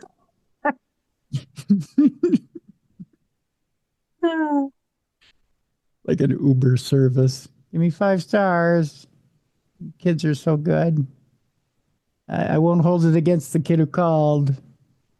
Yeah. Yeah, you gotta know you can't get away with stuff like that nowadays, though. Come on. Well, the guy's 72 years old. I think of it this way. My dad drives. He drives bus for Metro Mobility. Now, I think I can say that on there. But he used to drive school bus. Yeah. He loved the kids he drove bus for. But he drove for a private school. I won't say what the school is, but he drove for a private school. And he drove for years. But he was driving like all around the Twin Cities metro area. I mean, long hours, really long hours. Yeah. And what's funny is he was really, I mean, he fell in love with the kids. The kids were really nice. But I could never imagine him at his age. And he's probably a couple of years older than what the guy in the story is, but you can never imagine him at that age going, "Sick of these goddamn kids. I need something in my coffee." Driving around the metro area with a coffee mug full of, Johnny Walker Black, which is his favorite, by the way. Yeah. Or Johnny Walker Blue, just woo, and hammering down the whiskey and driving around the Twin Cities with a bus full of kids. It just, to me, that just seems so ridiculous. Yeah. What thoughts go through your mind if you're doing something like that? Right? I mean, it's probably not the job for you. If you got to have a nip while you're driving kids, you probably want to give up the job, right? crazy that was his first DUI, though. I mean, go Right. big or go home, buddy. Yeah, right. Yeah. Yeah, if you can't handle that job, man, it's probably not his job for you, right? All right, we go from one professional who is doing his job poorly to another professional who really went off the deep end, Jess, and took a little contraband from his job. Of course, I'm talking about a police officer here. Okay. The way he did it was not even close to being genius. But he tried to use modern technology. Cop swapped a kilo of cocaine with a fake from a 3D printer. You can 3D print cocaine? No, you can't. It looks Oh, more. I've heard everything. Have you ever seen a 3D printed anything before? It doesn't look real. No, Like, you can't make powder with it. No, it's gray and nothing looks real off a 3D printer. I don't know why he thought he was going to get away with it, but Florida officer James Hickox, another name that you can giggle at, sentenced to 17 years for stealing seized drugs from the DEA. Florida police officer has been sentenced to more than 17 years behind bars after pleading guilty to stealing drugs, cash, and firearms from federal investigators and admitting that he once went so far as to swap cocaine seized from the U.S. DEA with a fake kilo made from a 3D printer. God. Here, no, it's real Coke. I know it's gray, but it looks good, doesn't it? I mean, I know it looks like molding clay, but it's truly unprocessed cocaine from the field. Real, I swear. Oh, no, smell it. Sure, it smells plasticky, but it's what unprocessed Coke smells like. James Hickox, who is a sergeant with the Nassau County Sheriff's Office, was arrested in 2023 along with Florida Highway Patrol Trooper Joshua Airy on charges of possession with intent to sell drugs, that according to the AP. Both have been assigned to a DEA-led task force in Jacksonville. Airy is scheduled to be sentenced in April. As part of his plea agreement, the 38-year-old Hickox admitted to receiving more than $420,000 for routinely stealing and selling marijuana, cocaine, and other drugs seized as part of DEA operations, and then falsely claiming the evidence had been destroyed following normal procedure. He also confessed that in 2022, he swapped a kilogram of cocaine seized by the DEA with a brick made from a 3D printer sprinkled with real cocaine to make it look legitimate. Oh, he put a nice little touch on the end, didn't he? There you go. Just a little extra, a little something extra. Yeah. Hickox said he then gave the real cocaine to a Jacksonville drug trafficker who sold it for around $20,000. About half that amount was paid to Hickox. Hickox also admitted to routinely breaking into DEA evidence bags, stealing thousands of dollars in cash, and then resealing the bags. When authorities searched Hickox's house, they found cocaine, methamphetamine pills, and a powdery substance containing fentanyl, as well as several firearms that had been seized during law enforcement operations. The narcotics were found in a converted garage labeled Gator's Man Cave. Gator's Man Cave. Yeah. Hickox's father said the stress of his work for the DEA Hickox's father said the stress of his work for the DEA dealing with criminal informants on a daily basis and being surrounded by large amounts of cash and drugs contributed to his son's descent into criminality. Oh, poor kid. I mean, that's just what every other agent has to deal with. That's true. Yeah, but, he's special. Yeah. He said the DEA needs to provide mental health counseling to properly vet its workforce and prevent other criminals from abusing the public's trust. I think they already do that. Doesn't seem to be working, though, Tim. Well, it didn't work for this guy, Jess. Yeah. Didn't work for this guy. This guy, little too tempted. Probably because he's, I don't know, evil. Yes, I think so. Yeah. Okay, we got a couple of food stories, and then we jump into a nice little part of our program here that we call Not Safe for Work. Yeah. My favorite part. Yeah, it's a favorite part, isn't it? Okay. A Wingstop manager doused patrons with ranch and hot oil. Wow. Yeah. The woman, who's 19, is facing felony charges. 19-year-old Wingstop manager is facing felony charges after she doused 2 customers with hot grease and ranch dressing. I bet you they were delicious after that. The ranch dressing I'd be all right with. It's the hot oil that I'd have a problem with. That was during a confrontation on Tuesday night. According to investigators, the victims tangled with, I believe it's Carnell Irene, the Wingstop worker inside, believe it or not, we're going to Florida here, Port St. Lucie to be exact. Soccer. That outpost of the chicken wing restaurant. Irene told police that the customers, one of whom is a minor, were loud and disruptive and caused a disturbance. So, of course, douse them in hot grease and ranch dressing. Obviously. Yeah, because make them delicious and make them shut up. I mean, right? Scald them and then make them tasty. That's right. That's my credo in life with everybody. In Minnesota, ranch dressing goes on everything. That's right. Yeah. Even pizza. Oh, it's good on pizza. My kids put it on mashed potatoes, which is disgusting to me. No. I know.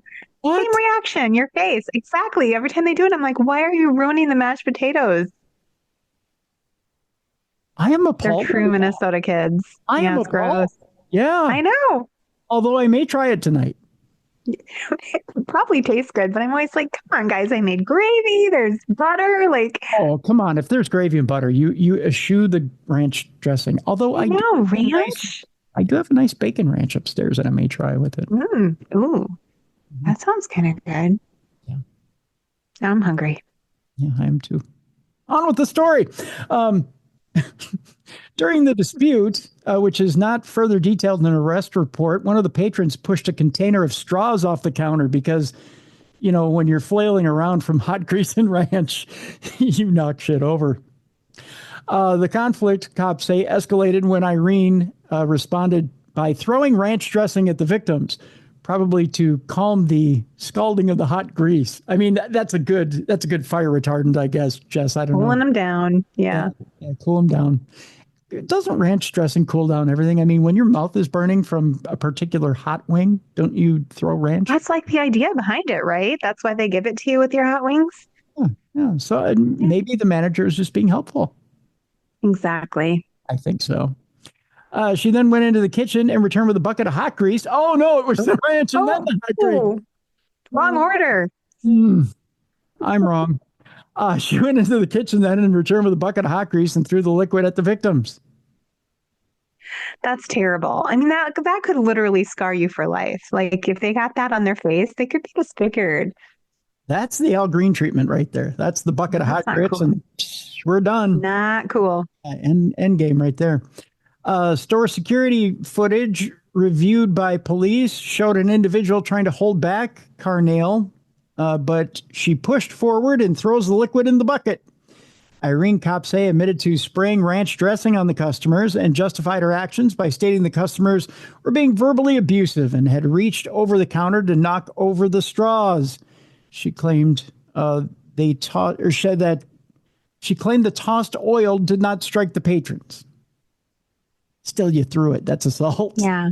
It was a bad shot. So no harm, no foul. Oh, yeah. No harm. Yeah, right. Never mind my intent. My bad. The hot oil recipients complained that the liquid burned upon impact and resulted in shiny burnt skin. Oh. A crime scene investigator photographed their injuries when cops arrived at Wingstop. First of all, they ordered, because who doesn't when you get to Wingstop? I mean, come on. Yeah.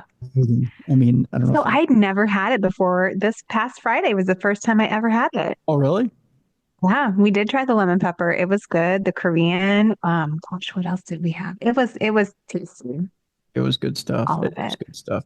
The eatery's floor was greasy and slippery, but it always is. So how could you tell the difference? Right? And it appears that workers attempted to clean the oil that was all over the floor, which is the first time ever in the history of the restaurant. So Irene was arrested and charged with aggravated battery and aggravated child abuse, both felonies. She was freed yesterday from the county jail, where bond had been set at only $15,000. By the way, this. Wow. Come on, Irene. I know. I didn't think of it as being child abuse because she's 19 and they're under 18. So technically it is. Yeah. She probably was just looking at it as like, these are my peers and they're picking me off. Yeah, but still, I mean, whew. Yikes. That's some anger management issues right there. Yeah, the ranch dressing is one thing. The hot oil, come on, Yeah, step too far. if you're gonna throw the ranch dressing, I just suggest, and strongly request, throw me the lemon pepper tenders. I'll just, I'll open my mouth. You can, Yep. yeah, just hit me with the lemon pepper tenders. If they hit me in the face instead of the mouth, that's okay. I can take it. I'm a big boy. I'll catch them, throw them in for you. I would do that for you. Just think, good stuff. Oh, I so love those lemon pepper. That was one of my favorites. Oh, so good. So anyway, we go from Wingstop down on the evolutionary scale of food, Jess. Anytime I've ever said to a woman, would you like a little bologna battery? It has nothing to do with a sandwich, but in this case, that's what we're talking about. How little is the bologna battery? What's that?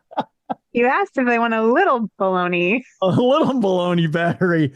This guy, however, was talking about a lot of bologna battery, and it was all over a PlayStation 5. Oh. Well, somehow that kind of all fits. That took a weird turn. I'm interested. Yeah. An ex-con was arrested for bologna battery over a dispute over a PlayStation 5 that led to the attack. An ex-con is locked up without bond for an alleged bologna sandwich battery. Let me clarify. And again, we're staying in Florida for this. Because if you're getting into a food fight, chances are it's in Florida. If someone's beating you with bologna, you're probably in Florida. Yes, you are, Jess. Either way. Or at Tim's house. Or at my house, yes. Which is not in Florida. But hey, I'll take you to Florida and beat you with my bologna, if you know what I mean. Because if we're going to Florida, you're going to have to take a little bologna battery. That's exactly. Just expect it. Just expect it. Hey, you're getting a free trip. You might as well take some bologna battery with Like, what's the itinerary, Tim? Okay, we're going to go do this. We're going to, and bologna battery. Got it. Well, Jess, we're going to Disney. I mean, we're going to Disney. We're going to have a nice Wingstop meal and then a little bologna battery. Get beat with the bologna. That's right. God dang. I think that might be sexual harassment, Tim. I'm not sure. I'm going to talk to HR about this. Probably. Let me call up the Darkness Radio HR department because that might be. You might have a point there. I was like, no, it's in the contract right here that you signed. He can beat you with his bologna. You signed it right here. Bologna battery. It's right after the dinner at Wingstop.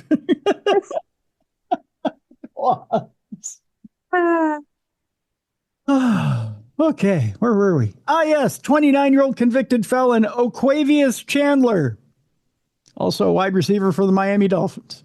I'm kidding. Was arrested Sunday following a confrontation with his stepfather. Because if you're going to beat somebody with your bologna, why not your stepdad? Right? Over the accused man's use of a PlayStation 5. Maybe we haven't grown and matured if we're beating our stepdad with your bologna sandwich. When he's 29. 29, and it's over a PlayStation 5. Oh my goodness. At 29, I had 3 kids. I was definitely not beating people with bologna over a PlayStation. Get off the PlayStation. Right? I mean, maybe a job is in order. Just saying. Maybe hard work. Discipline. Something. According to a criminal complaint, the victim told cops he removed the gaming system from Chandler's bedroom because he was being too loud when using his PS5. He's 29. If my son is still in his bedroom playing on his PlayStation at 29, kill me. I'm about to show you a picture of this man. He's 29 going on 45. Oh no. Does he have like receding hairline and stuff? I'll show you. Look at this Okay. guy. Look at this guy. Oh yeah. He does not look like a child. If he came up to you at a club, Justin was like, "Hey girl, what's up?" Would you be like, "You are way too old for me"? Wouldn't you think he's drawing Social Security? Yeah, he definitely looks older than 29. That's wild. Yeah. I mean, come on. You're in your room playing PlayStation. The man has a mustache. Just a mustache. If you can grow a lip caterpillar, you can be busy during the day, not eating a bologna sandwich and playing PlayStation. That's true. Although, in all fairness, my son did have a little mustache in third grade, so Well, in third grade, but he was a hairy beast. that's a prepubescent. This He guy's was got very proud of it. But yeah, that guy, this guy's got an he looks Adrian old. Peterson mustache. He looks like he's probably out in the park with a cane feeding pigeons. Yeah, yeah. I can see that. The victim stated that the defendant became aggressive and began to yell at him, cops reported. That's when the victim, 62, said that while he was being yelled at, Chandler threw a bologna sandwich at him, which ultimately hit him in the center of the chest. Did it leave a mark? Did you cry?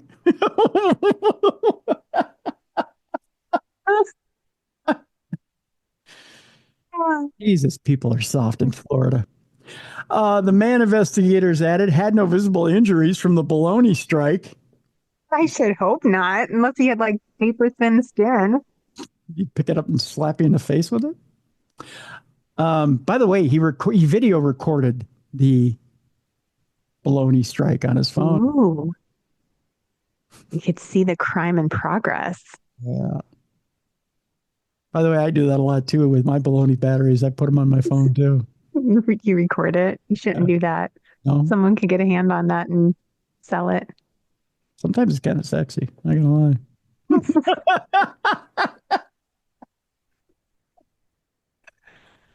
Chandler, who was on probation at the time of his January 26th bust, I really should have said some of this during Not Safe for Work. Hey, how is this not safe for work? I don't know. Chandler, who was on probation at the time of his January 26th bust, reportedly confessed to the bologna toss inside his Wildwood residence. While the domestic incident would normally be charged as a misdemeanor, the alleged bologna battery was upgraded to a felony due to Chandler's multiple prior battery convictions, 2 of which also involve video games. Maybe you should take it out of his room and, I don't know, destroy it. He has an addiction. Yeah. That's crazy. In 2023, Chandler pleaded no contest to choking his sister during a dispute that in part stemmed from him playing video games. Chandler, oh my God. Right? Just give it away. Give it away to Goodwill. He's a psycho. Chandler served about a year in state prison in that case. Take the thing out of his room. In 2022, Chandler was nabbed for a violent encounter during which he threatened a 60-year-old man with a knife and shoved his sister, who was 28, to the ground. Adjudged guilty of aggravated assault with a deadly weapon and battery, Chandler told cops he got upset at his video game, which led him to arguing with the male victim. Oh my gosh, this guy has so much mental illness going on. Yeah. In addition to the new battery rap, Chandler is facing a probation violation charge. He's being held without bond in the county lockup and has been ordered by a judge to have no contact with the victim. So, yeah, you can't ask Pops for another bologna sandwich. No, you're going to have to find a new place to play your video games, bud. Yep. Probably going to have to heat up the SpaghettiOs on your own. That's going to be tough, but you know what? The instructions are on the can. Just saying. Good luck with that. All right, one more food story, Jess, then we're not safe for work. This is teetering on not safe for work. feel like we're already there, folks. We're kind of already there. So cover the kids' ears because we go from baloney battery to banana battery. Again, Oh, man. yes, same thing. Oh, no. And we are staying in Florida because Okay. if you're getting battered with a banana, you're still in Florida. Well, why are they always beating us with phallic things in Florida, Tim? Because they're that way, Jess. Because they're that way. You've been to Florida, haven't you? No, I actually have never been to Florida. Oh, we'll have to go sometime. You'll see why. It'll be a field trip for the show. It will. It really would be a field trip for the show. We'll go to Pasco County. We'll go to a Walmart. You'll be scarred for life. It'll be fun. A 22-year-old stripper is busted for banana battery at a 7-Eleven store. 7-Eleven customer. Stripper. Yeah, stripper. Here she is. Sorry. I'll show you a picture of her. She, on a scale of $1 to $5, how much would you throw her at a time, Jess, if you were on the tip rail? Oh, poor honey. That's not the answer. The answer is that you're on the tip rail. You're sitting on the tip rail. She comes over and she kind of shakes it for you. You've got an assortment of bills in front of you. $1 to $5. How much do you throw at her? I'm afraid I would not throw any at her. Oh, come on. She's shaking it for you. See, she's shaking it. She's shaking it. Yeah. Oh, okay. I see it now. She's shaking it. I'd give her $50. Can you rip the dollar in half and give it to her? Is that okay? $50. Did you just put quarters up? You can't do that. That's insulting. No, literally just $50. Just $50. Oh my God, look at you. Trying to figure out how to say this lady's name. 22-year-old called Cultivia Turner. Boy, they're getting harder and harder. Who's all of 22 years old, got into a verbal altercation with a 30-year-old female worker, and the women exchanged derogatory comments towards each other, according to a police report. At one point, Turner became irate and picked up a banana from the cashier counter and threw the banana at the victim's face. Wow. That probably would leave more of a mark than bologna. Yes. Yeah, that's making a statement. That is the touchdown dance of adults right there. The airborne fruit struck the employee on the cheekbone and left a minor abrasion. According to investigators, the banana was not seized as evidence. I don't know why, but it wasn't. Seen at Wright, which I just showed Jess, who chose to only give $50 to Miss Turner. Turner was arrested on Thursday for battery and booked into the county jail on the misdemeanor count. Police records list Turner's employee as Baby Dolls, which is a Clearwater gentlemen's club located 4 miles from the 7-Eleven outlet. Baby Dolls is actually not a bad club. Oh, you been there? No, I've heard, though. I've heard from people who have partaken. There's also, I've heard of the different clubs there in the midsection of Florida. Your Baby So Doll. we're adding that on our Yes, field trip to Florida. Yeah, we'll have to check that out. Clearwater is actually a very beautiful town. Beachfront, a lot of beachfront. Ooh, I love the ocean. So Also, Hulk Hogan's club is there. Hulk Hogan has there's karaoke there. oh, we should karaoke. That'd be so fun. Oh, see, that would be part. We'll go sing a little karaoke there at Hulk Hogan's club. We'll go to Baby Dolls. I'll probably dance a little while I'm doing karaoke. There you go. See, it'll be a fun trip. Then we'll go to Pasco County to the Walmart. You can see the worst of humanity. And you'll want to fly home directly afterwards. Just saying. And wash my eyes with bleach. That's right. Turner is being held without bond for violating probation in connection with a grand theft conviction in a neighboring county. Turner stole about $800 worth of merchandise from a Walmart store. See? I told you. Full circle.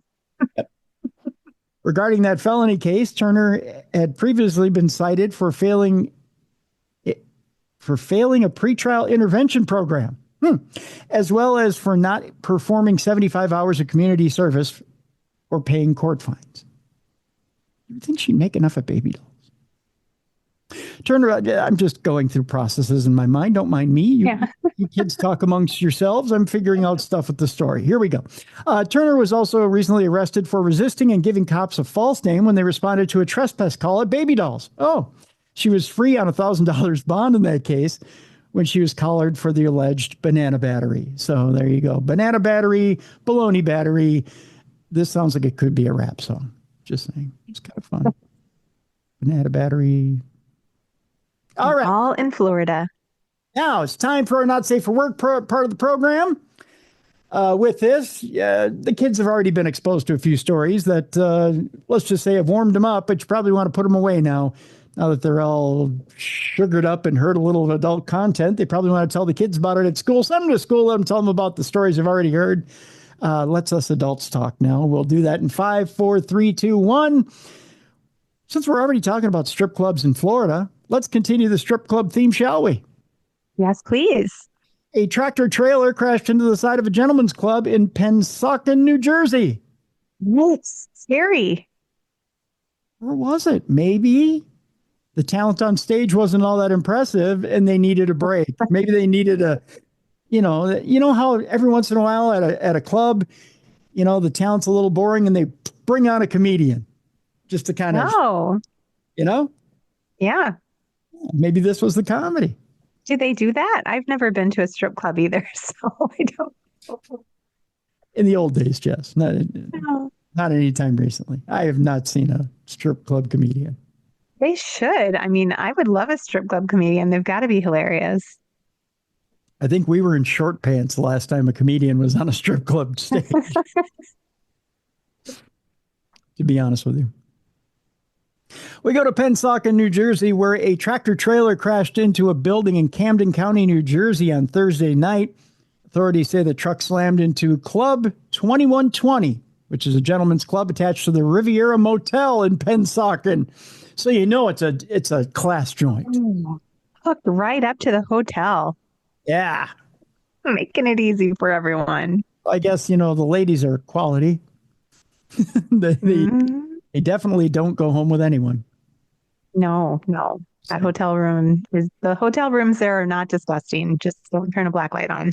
They're just there the motel is there for the truckers. Right. The ladies do not do any foreign substances. Nope. Juice bar. That's all it is. Juice bar. Everything's above board. You believe that? I got a swamp somewhere in New Jersey to sell you. Authorities say the truck, of course, slammed into the club. Chopper 6 was over the scene on the 2100 block of Route 73 just before 10:30 p.m. It landed on the roof to make sure everybody was okay. The chopper pilot stayed for a little while and blew through $200. It's funny how that works. The truck tore a hole into the side of the building. The truck driver then got out, got on stage, made about $150 himself. So, just saying. Got to make money while you're there, Jess. He's not going to be able to drive the truck and make his haul. So everyone's having a good time in this story, Tim. I'm just saying, right? Authorities didn't report any injuries other than the That's good. Few ladies in the back who won't be able to dance on stage that night. Their egos were bruised. So yeah, there's that. All right, we move on to the next story. Here's a little tip for those of you sex pests who get into an accident on the highway. Clean up your car before you leave it on the side of the road for a tow to come get it. Here's why. We don't want to see what you leave behind in your car if it's out there for any amount of time. Here's why I say this. We're going to go across the pond to England, where a car abandoned at the scene of a crash had an unusual driver still in the front seat. Let me show you who this unusual driver is in the front seat, Jess. Yep, that's what I was expecting, Tim. Yeah. That's not Someone's a dummy. blow up doll. That's not a dummy in the seat so that you can get into the sane lane. Oh, man. Yeah. Can we pretend like that's what it was for, though, please? Sure, we can do that. for a moment. Although it's not wearing any clothes. Oh, Yeah. just a naked passenger. It happens to me all the time. You see a lot of naked passengers out on 35W? Yeah. I just take naked people with me in the car. I'm like, just get in. Oh, yeah. Yeah, just get Nude in. man on the corner. Just Yeah, pop yeah. in. Yeah, I need to get in the sane lane. I need to get home. Yep. Gotta make dinner. So sooner I get there, the better. It's not too uncommon to see a crashed car on the side of the road while getting from A to B, but those wrecks don't always contain such unusual drivers. A car crashed on Mill Lane in Swindon, that of course over in England some time ago. It's not clear exactly when, and since then the wreck has been left abandoned. So locals have been left with raised eyebrows after a blow-up sex doll was placed inside the abandoned car. The doll was posed behind the wheel and looking out of the front driver's side window, which is missing. Pictures of the comical sight were shared on local Facebook groups, with Casey Warren Keel saying, "I spoke to the police officer myself when this happened." I'm glad somebody spoke to the officer. The driver ran away after crashing the car, but whoever did this made me laugh this morning, was the quote. It was hoped the extra attention on the wreck might encourage the driver of the car or the owner of the car to come forward and move the car, but so far the wreck hasn't moved. It just So some random person stuck it in there. That's what she said.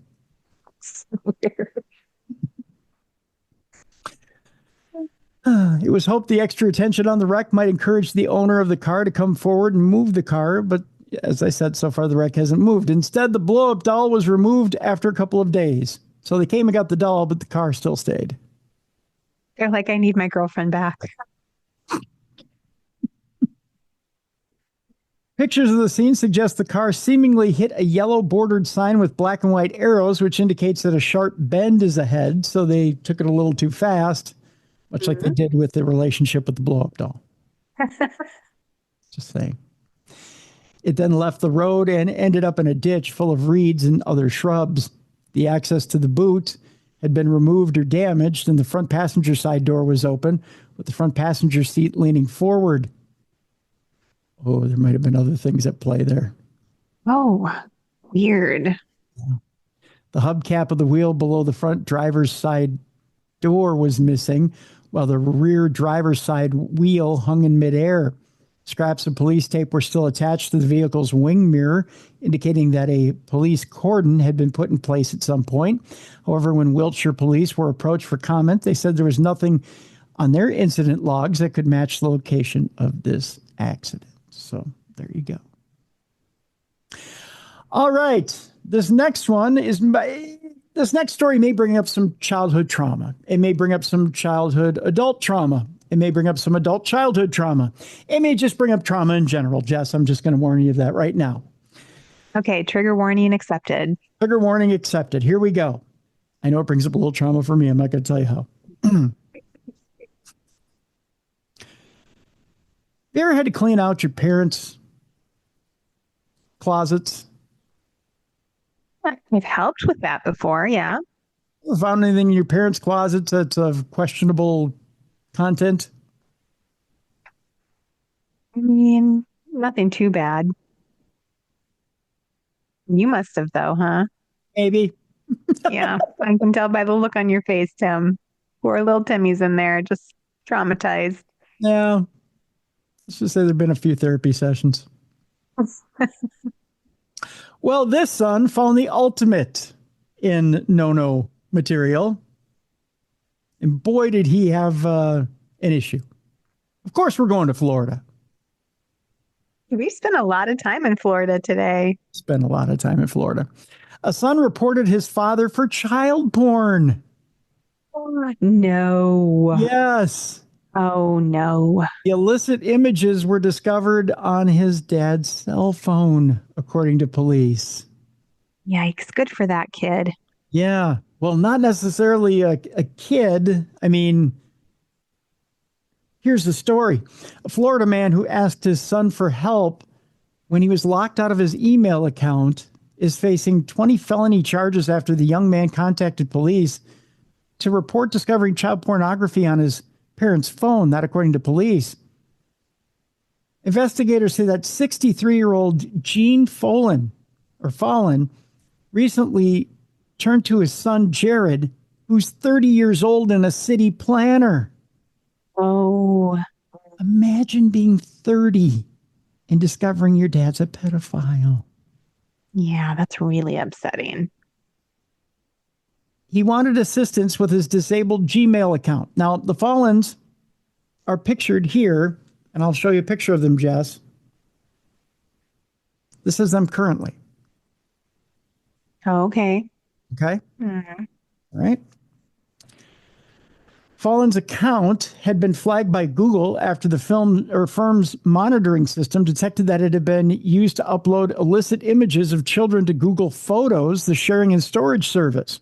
According to felony complaints, Jared Fallon informed police that he found child pornography on Gene's cell phone after Gene needed help accessing his email. The resulting investigation, which included subpoenas, a search warrant, and cyber tips from the National Center for Missing and Exploited Children, resulted in Tuesday's arrest of Gene for possession of child pornography. Oh, that's terrible. Isn't it?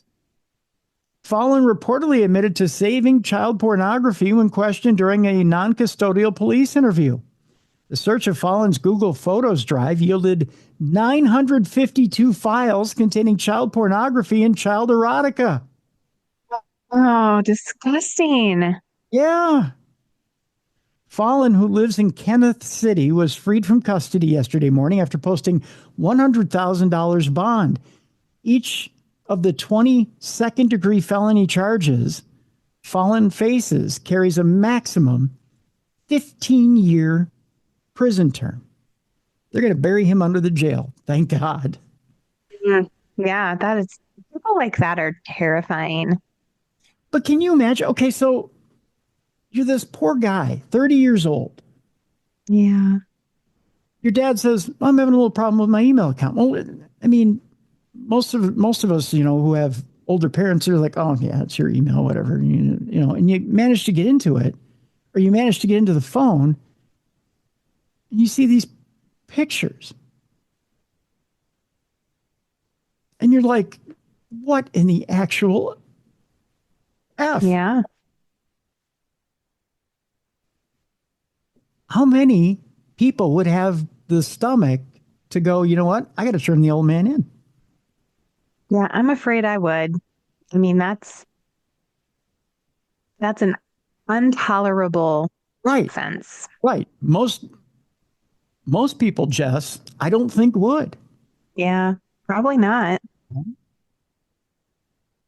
Most people, I don't think would, because this is the rationale. I'm not saying that I wouldn't, but most people would do this, and I guarantee you, this is what most people would do. Well, he never did it to me. That would be the rationale, but he never did it to me. So maybe it's just a passing fad, even though there's 952 pictures on the phone. That's insane. That's not a passing fad. In fact, he's probably acting on it at that point, right? Yeah, I feel so bad for the guy who found it. That would just be so, I mean, you just imagine your heart just, your stomach just dropping. Like, that's just, disgusting. Yeah. Disturbing. All right. Switching it back to funny. Speaking of disturbing. If you're ready for this. Yeah. We're going to talk about laws on the books. When I saw this story, I couldn't believe it. There's a Democrat out there proposing that masturbation fines should be put in place.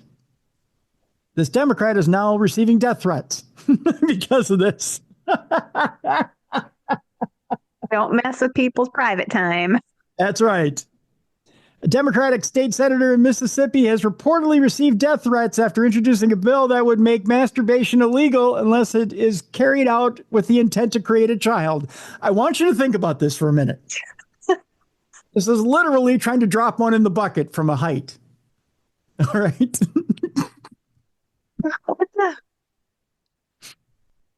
So, fellas, I want you to think about this for a second. How good at you are you at shooting 3-pointers? because that's essentially what you have to do here.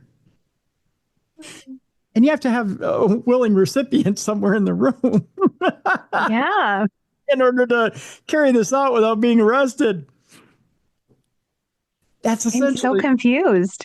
Right? That's what the law would have to be in order for you He to. just doesn't want people masturbating. Like, what does he care? Well, Or she. I guess I don't know if it's a guy or a woman. It's a he.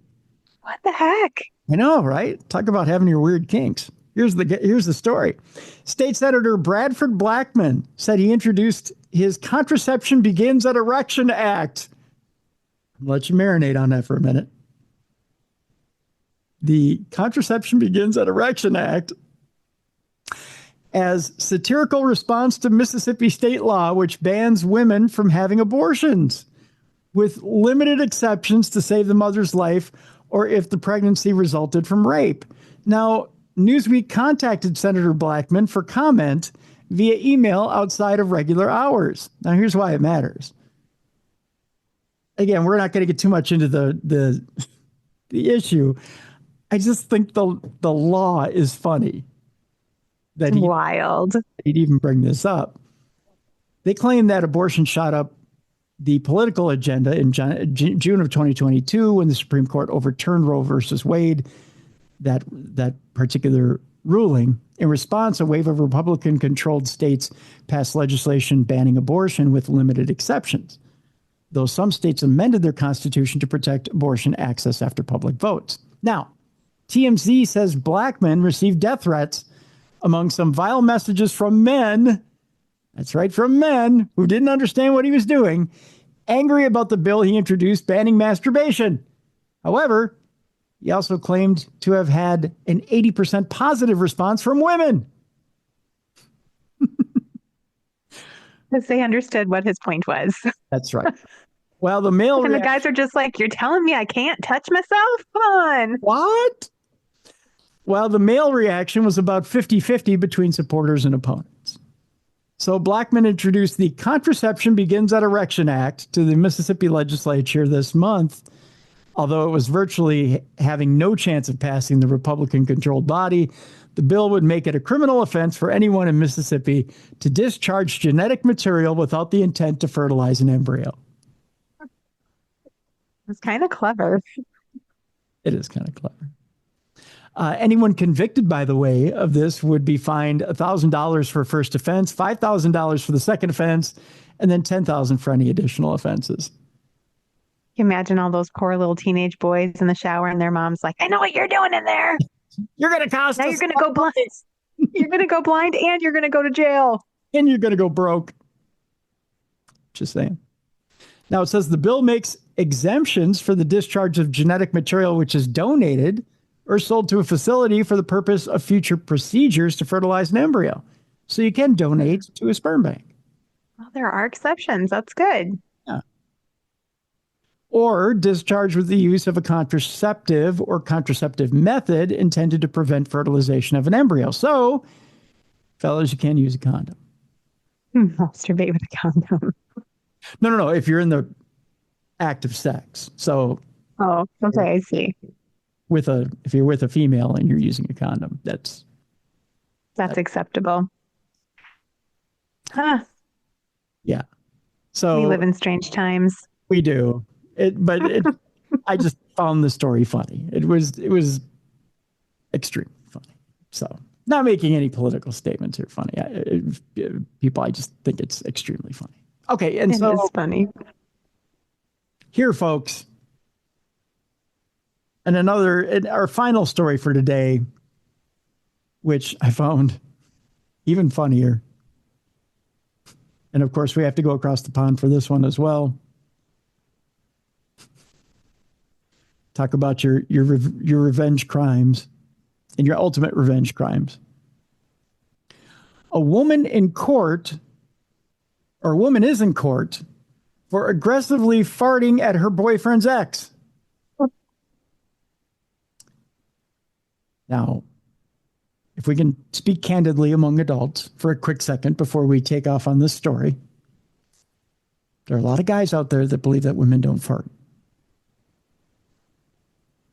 in this case, whoever is on the receiving end of this better not have that belief because he got the shock of his life. I'm just saying, boy, oh boy. What exactly constitutes an aggressive fart? No, I was thinking this exact same thing, right? How do you charge somebody for an aggressive fart? I mean, I know what, when you're playing basketball, I know what's being aggressive in the paint. Yeah. Right? I know what aggressive behavior is, but aren't all farts aggressive? I mean, sometimes they just slip out. So I suppose that wouldn't be aggressive. Right. If you're like, oh, I tooted, that's not aggressive. Right. But is it like, rah! Like, is that aggressive? I mean, oh, I don't know. I don't know. Huh. Did they like fart in their hand and throw it at them? I suppose that's aggressive. Oh, no, that's a wizard. that's like a wizard spell because it's this. Yeah. My kids used to do that in the back of the car, and I'd be like, "Why are you throwing farts?" Like one kid would be crying and be like, "She's throwing farts at me." I'm like, "How do you throw farts at someone?" Well, that's what we call the old pink eye fastball. Yeah, because you're actually throwing fecal matter at somebody. Yeah. Oh, well, if you can smell it, it's supposed to be a particle. So anything that has scent has particles. So it is poop particles, technically. Yeah, it's a pink eye fastball. Ew. Yeah. Boy, we are getting deep in this one, aren't we? A judge has let rip at a woman who admitted to sending videos of her breaking wind to her boyfriend's ex. That would be aggressive. Yeah, videos of it. You get on video? What do? Do you hold up the phone and you rip ass at the phone, or? I mean, that would just make me laugh. It would make me more upset if I had to smell it. Like if you Dutch ovened me. Right. It would be aggressive. Yeah. 25-year-old Rhiannon Evans is believed to be the first person to ever face charges for cyber farting over Christmas. Which, by the way, would be a hell of a Hallmark movie, wouldn't it? Oh my God, I'm writing it. You should. I think you'd make $1 million. Hallmark presents cyber farting over Christmas. Who would star in it? Starring Lindsay Lohan. Yes! She's kind of a dirty whore, and cyber farting over Christmas is right up her alley, I think. Aww. Right up her tutor. Yeah. She sent the videos to Deborah Prythrek, who said the videos caused her distress and anxiety. Why? Because she's a proper woman. Yes. She didn't know women farted? I would think she does herself, right? I don't know. I think if you don't, you're going to die. Like literally, you have to fart. Yeah, you do. Yeah. It was a straight-faced prosecutor, Diane Williams' job to describe how Evans proceeded to pass gas by placing the camera on her bottom and passing the gas. Clothed or unclothed? I mean, what is a video showing actual discharge of gas? Like flapping of the butt cheeks as it comes out. Right. She sent 3 videos on December 22nd and another 4 over the next few days, including on Boxing Day and New Year's Day. So she got all the holidays involved. Wow. That's really, really special. Happy New Year. Right. Each of them showed Miss Evans passing wind, her face smiling at the camera. Oh, you got the face. Oh, that's so nice. I mean, it's proper. Police got wind, get it, of what happened, and they followed through by arresting her and hauling her before the courts in Caernarfon, I believe is what it is. The reason she gave for her posternal, I don't even know how to pronounce that, was that she felt her partner was being treated unfairly. Harriet Gorst, defending, said there are some issues going on between Miss Evans' partner and his ex-partner, which is Miss Prythrek, with regard to child contact. So, of course, you got to fart it out. I don't know. Wow. Yeah. At the time she sent these videos, she had some drinks and she sent them, understanding now this has caused the victim some distress. She sent them without malicious intent. Mrs. Williams added, it was purely malicious. She was smirking throughout, found it hilarious, but the victim didn't. Evans' ventosity, ooh, my gosh, we're using new words here, ended up costing her nearly 300 pounds, including 100 pounds compensation for a victim and 199 pounds for court costs. That's crazy. Yeah. In a victim statement read to the court, Miss Prythrecht said she would like to feel safe in my home. Did you feel unsafe from a farting video? That really made you feel unsafe? Somebody farting at you? Crazy.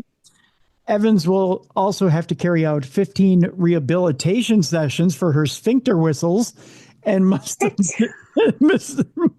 abstain from alcohol for 2 months. So you can't have a drink and fart for a couple of months. Oh, wow. Well, there go my plans for the weekend. Yeah, right. She was also given a 2-year restraining order for preventing her from contacting her victim. That's why I don't know which is weirder.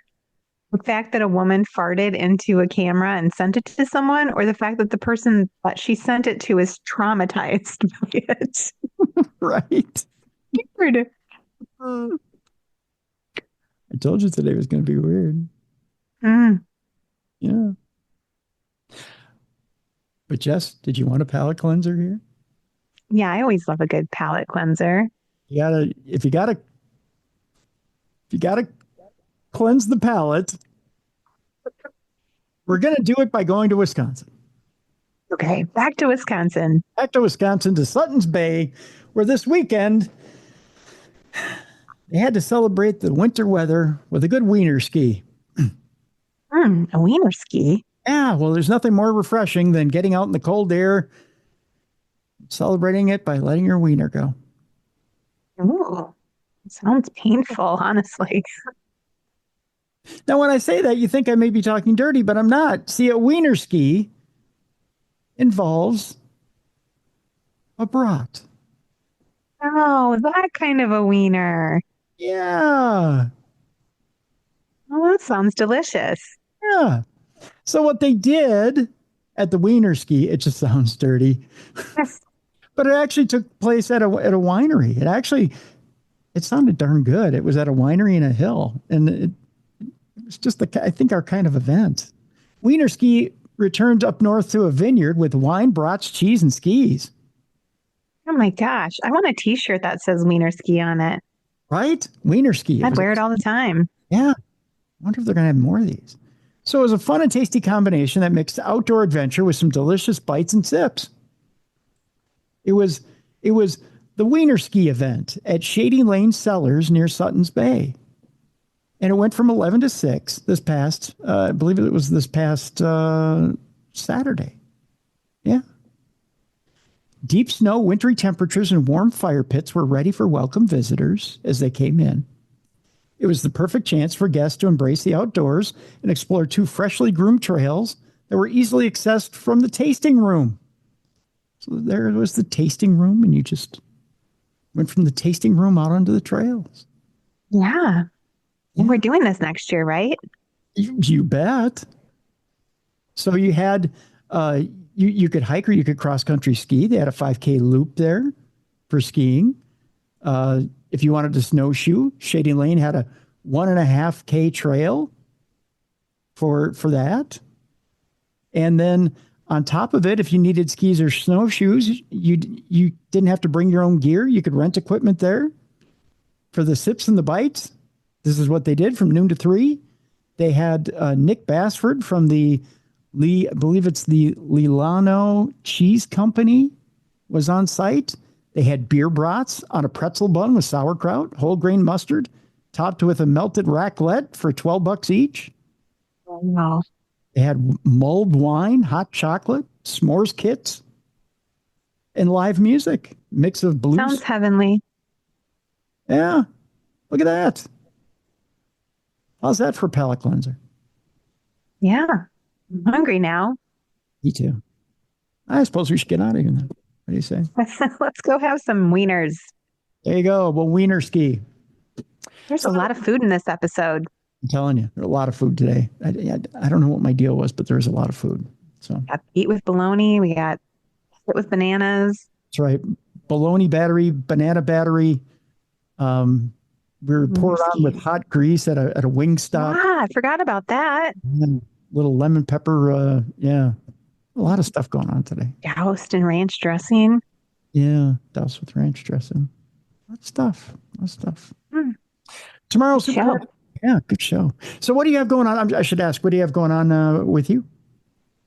Oh, I don't have a lot going on. I mean, you guys always welcome to buy the books. I have had a couple people ask if I autograph them, and I certainly can. If you live in the area, let me know. If you don't live in around where I'm at, we can always work out a way to get one sent to you with an autograph on it. I'm happy to facilitate that. But yeah, just working on the next one. So they could probably contact you through the website if they want an autographed copy? yeah, you can contact me through the website. You can email me at jessica@jessicafreeberg.com, or you can reach out to me on Facebook, is where I usually get messages from Darkness Radio friends. So Right on. Very good. And we're still working on getting trips finalized for... yes, I think we're going to officially announce those in the next couple of weeks. Okay. Sounds good. Let's see. As far as I'm working on getting the website, darknessradioshow.com updated. I've been slow to do that. Missouri Paracon coming up end of February. Look for that. There's going to be some new items in the store. Supernatural News with Mally tomorrow. I have a surprise for you for Thursday. What else? All kinds of good stuff, but we'll have more tomorrow. We'll have more tomorrow for you as far as that goes. So that's going to wrap up today's show. That'll do it for Jessica Freeberg. I'm Tim Dennis. Thank you so much for joining us today.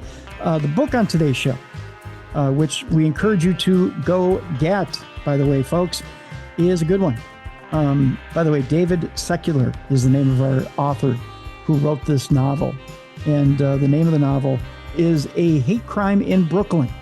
So we encourage you to go get that interesting book about the intersection of the Albanian community in New York and a hate crime in Brooklyn. So again, encourage you to go get that book. For Jessica Freeberg, I'm Tim Dennis. Thank you so much for joining us today on the best in true crime podcasting. This is True Crime Tuesday.